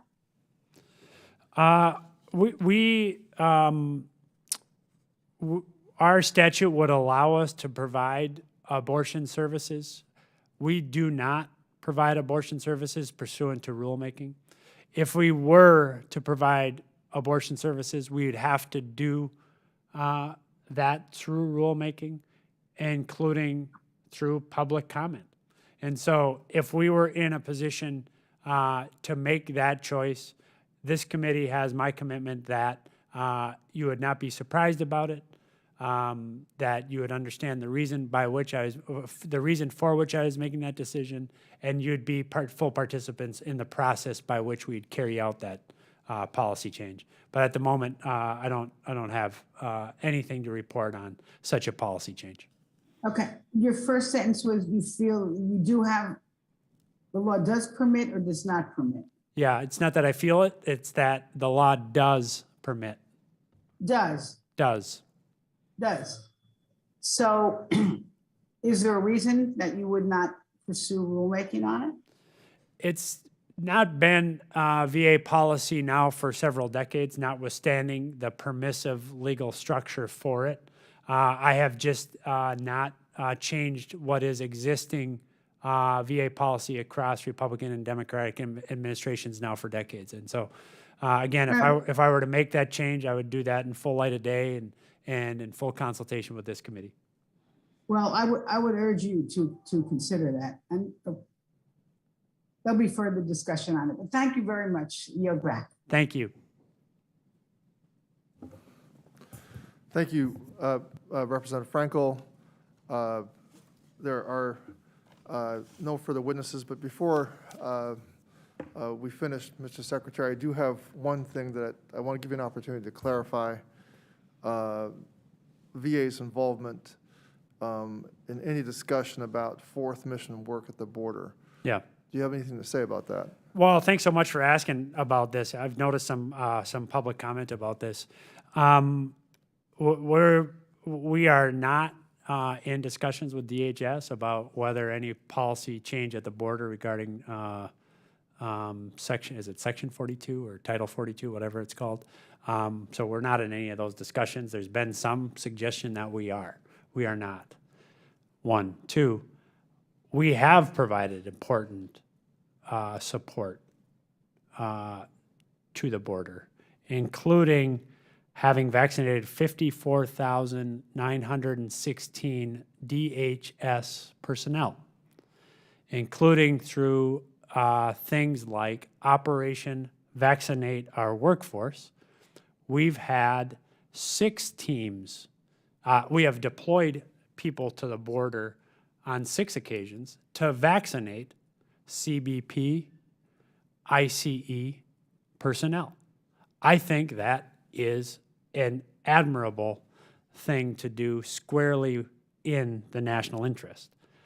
Similarly, we have on 2 occasions provided clinics at the border for veterans who live in Mexico. Veterans who have access to VA, should have access to VA services. So we have done that on 2 occasions. And if there were 4th mission assignments, obviously we consult with you all on 4th mission assignments. I am quite proud of the role that VA has played in the conduct of 4th mission assignments across the country, in vaccinating our federal partners, in carrying out important efforts in states when, for example, those states do not have access to hospital beds for non-veterans. We open the doors and have in hundreds of instances to non-veterans for that care. Never does that care come at the expense of access to care for our veterans. The 4th mission is a critical mission for us. It's a mission that this budget invests in, and it's one that we feel very proud of and strongly about. In no case does the 4th mission come at the expense of veteran access to care. So I hope that helps provide some information about this issue, Mr. Chairman. I appreciate the answer to comment for the record on that issue. I appreciate your response, Mr. Secretary, and I too am proud of the proud mission, the 4th mission work the VA has done, especially during the pandemic. I think countless lives were saved in nursing homes across the country because of VA's expertise that was offered at the invitation of state governors and local officials. And of course, 4th mission is often invoked during national disasters, and the pandemic was a national emergency, of course. So I personally thank you for the attention that the VA has paid in that regard. With that, your testimony, we thank you for your testimony today, and you are now excused, and we'll now move on to our second panel. Thanks Thank very you, much. Mr. Secretary.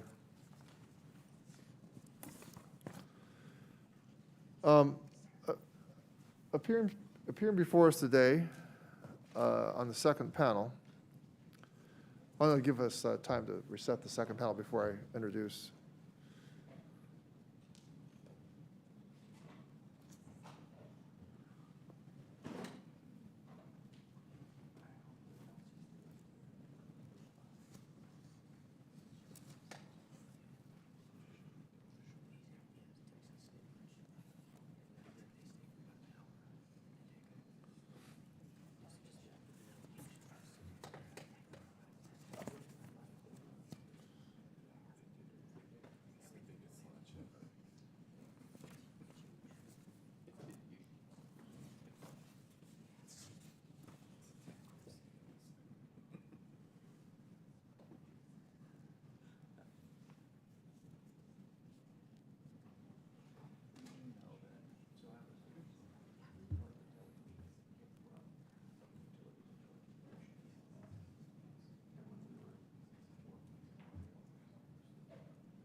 All righty. Well, appearing before us today are representatives of the Independent Budget, a coalition of veteran service organizations.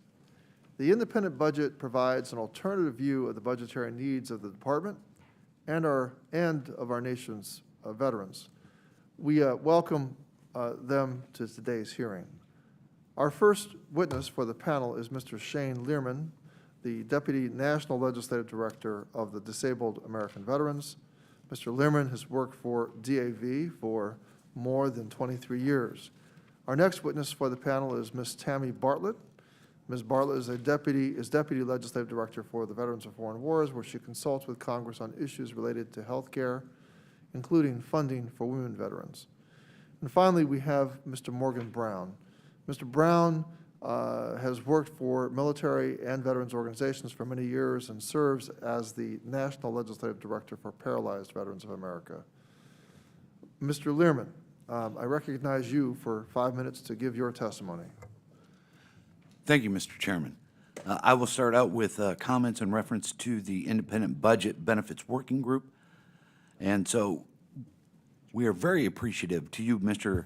Takano and Ranking Member Boss, for the opportunity this afternoon. And on behalf of being the chairman of the Benefits Working Group for the Independent Budget, we are pleased with the administration's budget request for the general operating expenses, specifically the Veterans Benefits Administration, VBA, and the Board of Veterans Appeals.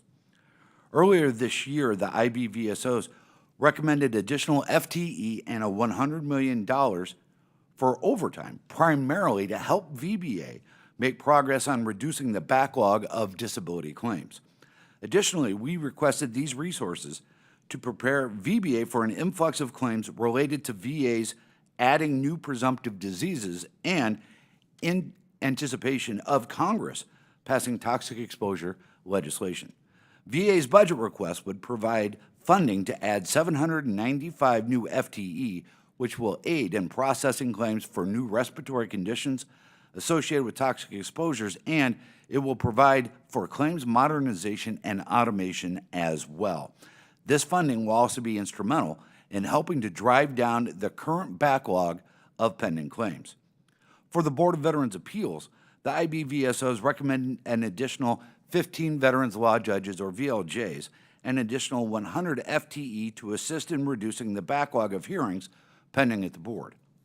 VA's budget request for the Board of $285 million is a 25% increase over fiscal year 2022. This would provide the Board with 256 new FTE, including 12 additional VLJs, 151 decision writing attorneys, and 93 appellate support and administrative staff. We believe these funding levels will assist in addressing the legacy and AMA appeals while also putting the Board in a position to prepare for the potential influx of appeals due to the court case of Baudet v. Madonna. While there are a few minor differences, VA's budget request for VBA and the Board is very much in line with the IB's recommendations we made earlier this year. Mr. Chairman, overall, the proposed budget for the general operating expenses is a 13% increase over fiscal year 2022, and the IBVSOs are pleased with this very strong budget proposal from the VA. Mr. Chairman, this concludes my section of the testimony. I am pleased to answer any questions you and the committee may have. Well, thank you, Mr. Lehrman. Ms. Bartlett, you are recognized for 5 minutes for your testimony. Chairman Takano, Ranking Member Boss, and members of the committee, on behalf of the Independent Budget Veteran Service Organizations, thank you for the opportunity to present our comments on the healthcare issues in the IB budget report. Overall, the administration's VA budget request in fiscal year 2023 is a very strong proposal that will provide comprehensive and justified increases across most of the discretionary appropriations accounts. The administration's total medical care funding request is approximately $122 billion, which is very close to the IB's estimate. The IB's and the administration's recommendations for fiscal year 2023 are much closer than they have been in recent years, but we continue to differ on the appropriate amount for VA healthcare. Our recommendations reflect multiple components, including the current service estimate, the increase in patient workload, and the additional medical care program costs. It reflects increases based on uncontrollable inflation and the projected federal pay raise for all VA employees in the fiscal year 2023. The IBVSOs also estimate a 4% increase in VA healthcare utilization due to deferred demand, increased sickness, and morbidity of COVID. Our estimate of growth in patient workload is based on a projected increase of approximately 81,000 new unique patients. The IBVSOs also differ with the administration in terms of funding suicide prevention. The administration says it plans to reduce spending in this area of $101 million, which is largely driven by the completion requirements of the 2019 Executive Order Prevents. But we believe the move to reduce funding in this area is premature and undermining the recent progress achieved in combating this complex problem. The IBVSO's recommendations include sufficient funding in hiring approximately 450 new FTEs to support the new 988 National Suicide Prevention Lifeline, and for vet center programs to increase staffing, resources, and expand their fleet of aging mobile vet center vans. Lastly, VA has underprioritized the long-term services and support for years.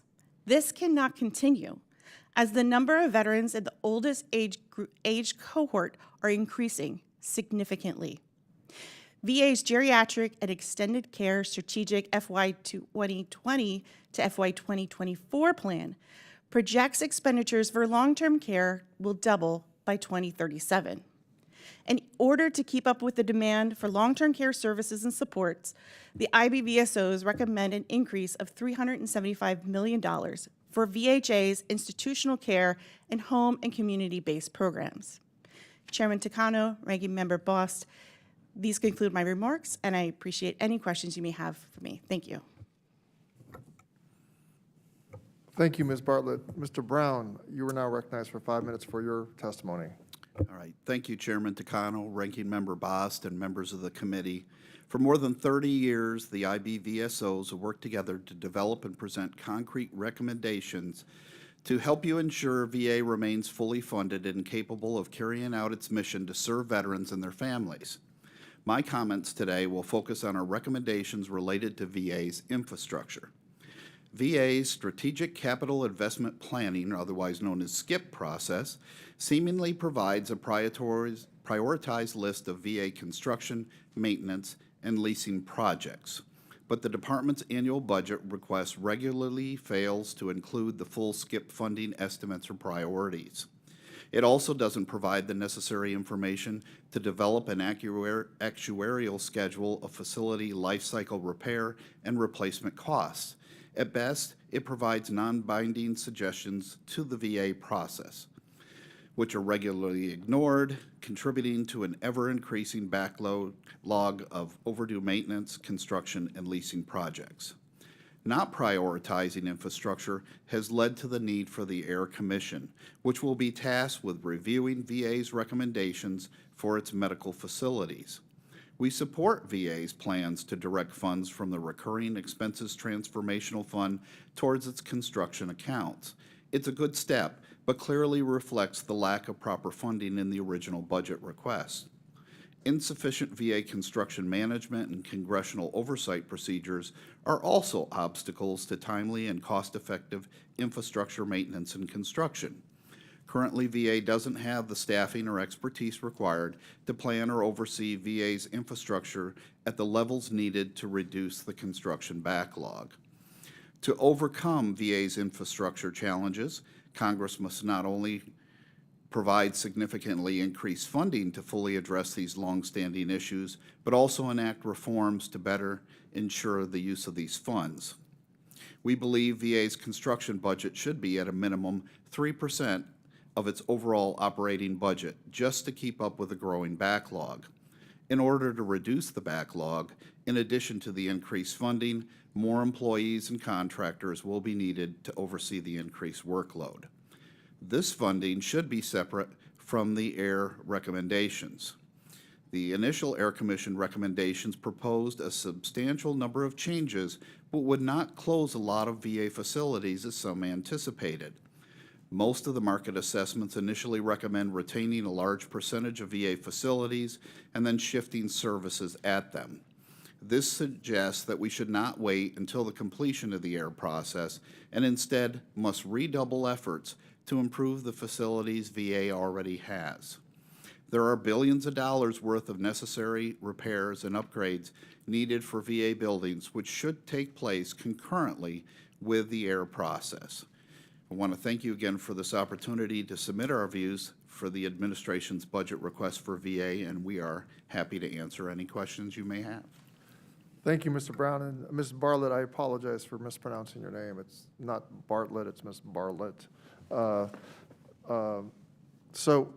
now recognize myself for 5 minutes of questions. Mr. Brown, I'd like to begin with you. I think we can all agree that for years, VA has under-budgeted grants for state veteran home construction and refurbishment. That's part of what you were saying about infrastructure funding. As a result, in the years leading up to the pandemic, VA accumulated a significant list of projects with state matches that it could not act upon. From the independent budget's perspective, what are the consequences when VA does not request the funding it needs to address the full project lists? I think the answer to that is actually pretty simple, and it's what we're seeing now, and that is the growing backlog of projects. I believe in our the formal recommendation, we suggested that Congress provide enough money to clear the entire pending list of projects on that. We believe that's the right thing to do. The states have already provided half of the funding needed for these projects, and we know that they're needed out there to better take care of veterans. Well, thank you. Thank you for that. Mr. Learman, in your written testimony, you note concerns regarding the staffing levels in the VA Veteran Readiness and Employment, or VRE office. Can you please detail these concerns for the committee and the importance of long-term retention for VRE counselors to ensure consistent delivery of services to veterans? Yes, thank you very much. VRE, Veteran Readiness and Employment, is an extremely important program for veterans. I myself have gone through the program and successfully completed the program. Having counselors available on a consistent basis, and enough of them, to make sure, one, veterans are getting their questions addressed. If they're in an apprenticeship program, it becomes exceptionally important, because a lot of times that VRE counselor is kind of the go-between between the veteran and their employer. So if we don't have those resources in place, we overtax those VRE counselors, they're going to be spending more time on administrative duties instead of actually providing that core function of providing that counseling service directly to the veteran. Well, thank you for that. I've personally had experience with constituents that felt that there weren't enough counselors. Ms. Bartlett, we have heard somewhat different messages from VA about whether it has sufficient capacity to provide timely residential or inpatient substance use treatment, especially in terms of facilities and available beds. What are your members having any challenges accessing timely substance abuse treatment at or through VA? Chairman Takano, I can go ahead and three organizations can step back and get you an answer on that. But as far as discussing about substance abuse disorder, if you look in this past year's national suicide report from VA, that information was actually missing. Where years past, we were given information of those veterans who died by suicide who may have had a connection to substance abuse disorder. All right, but you aren't able to, but you'll get back to me on whether your members are having any challenges accessing timely treatment at or through VA. All right. Do the other panel members care to comment on that question? So Mr. Brown? thank you for that opportunity, Mr. Chairman Takano. I can say, as far as PVA members go, one of the things that we've observed is the lack of available beds for a veteran patient with an SCI injury when it comes to substance abuse detoxification.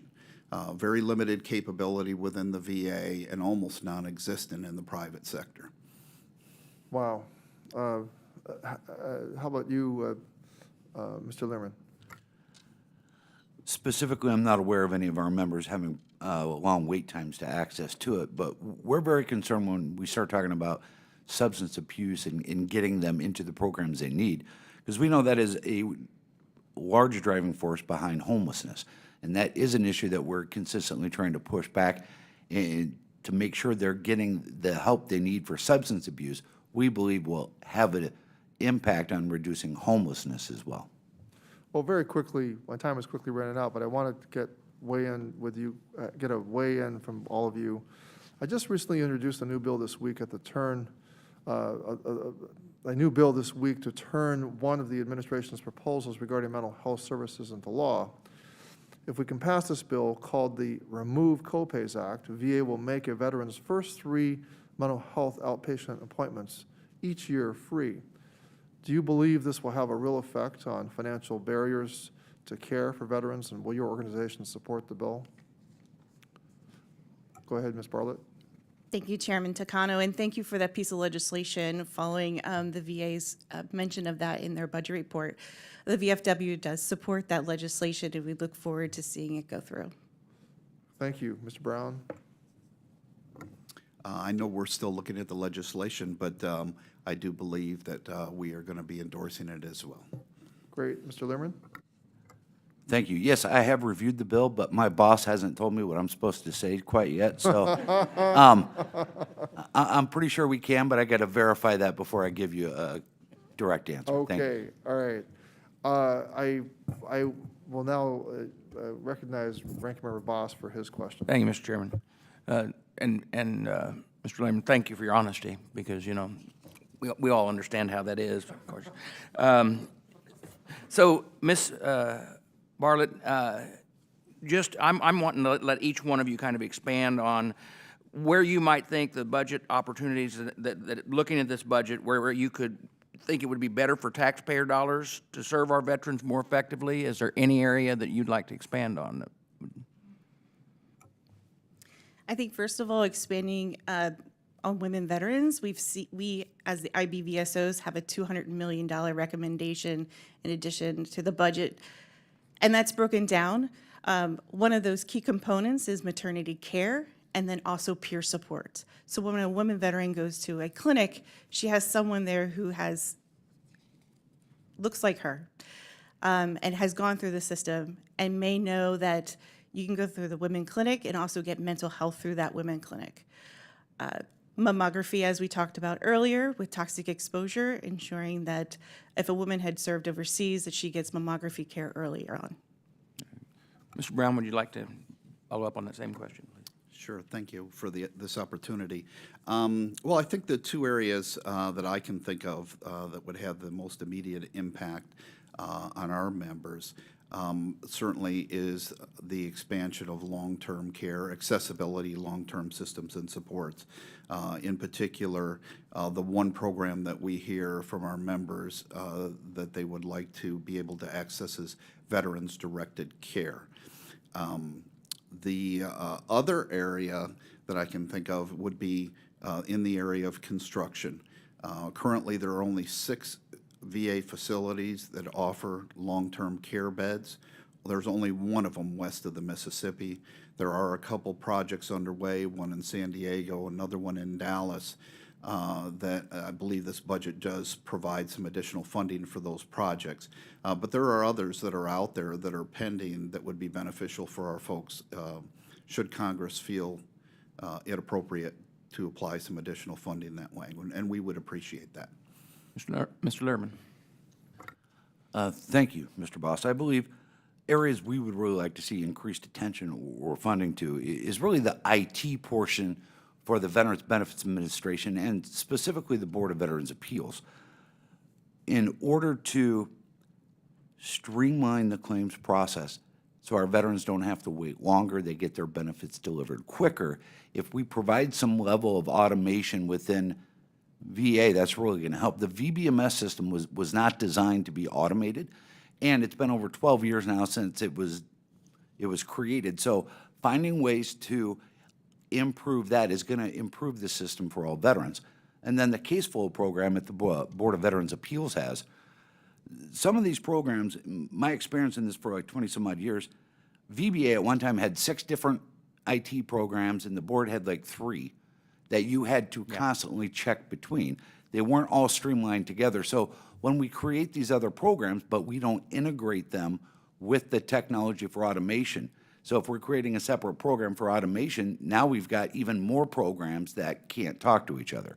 I think if we find a way to get the funding in those areas, we invest in a long-term IT solutions, that's going to benefit everybody for years and years to come. I agree completely. Ms. Bartlett, back to you. The VA budget has expanded greatly this year under the proposal. Meanwhile, the population of veterans the VA serves has kind of remained fairly constant.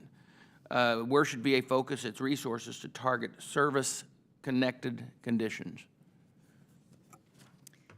Thank you, Chairman. The best place is at transition.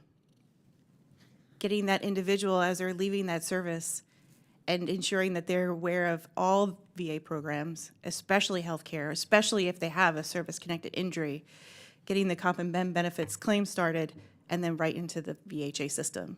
Yeah, I have to agree with you because, you know, I mean, and we've talked in this committee so many times that we are trying to encourage DOD and the TAP program to be given in great detail.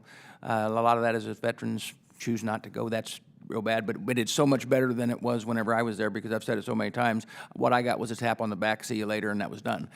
Now we are trying desperately, and we hear that a lot. But thank you all for your testimony.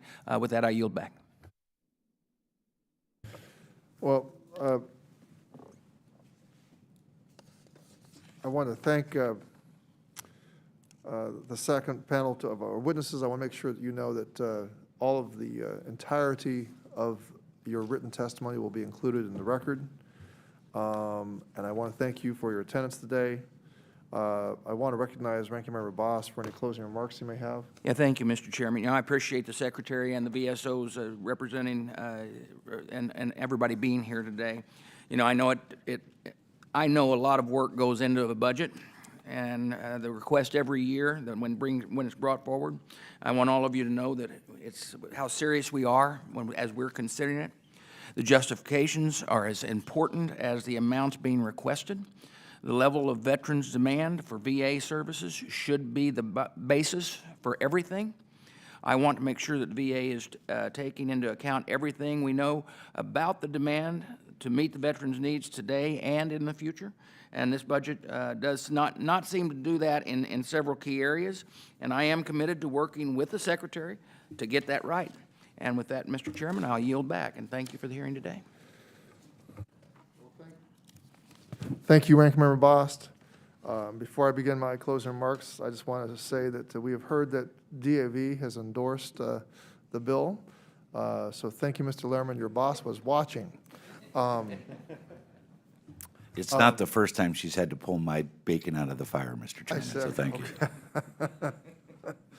Well, it's important given the cost of bacon these days. All right, so I want to thank all the witnesses again for their contributions to today's discussion. And as we've heard today, we have big goals for VA to continue to ensure all veterans have access to the care and benefits they've earned, to finally recognize toxic exposure as a cost of war, and to update VA's infrastructure, and so much more. These budget requests showcase our values and should forecast the future we want for VA, one that saves every veteran everywhere, now and for generations, one that serves every veteran everywhere, now and for every generation to come. While there is much more work to do for the department and for Congress, I am confident that through our collective work efforts, I'm confident through our collective efforts, VA can tackle these challenges and deliver care and services and create a community for our nation's veterans that we can be proud of. We'll say all members will have 5 legislative days to revise and extend their remarks and to include extraneous material. And again, thank you for appearing before us today, and this hearing is now adjourned.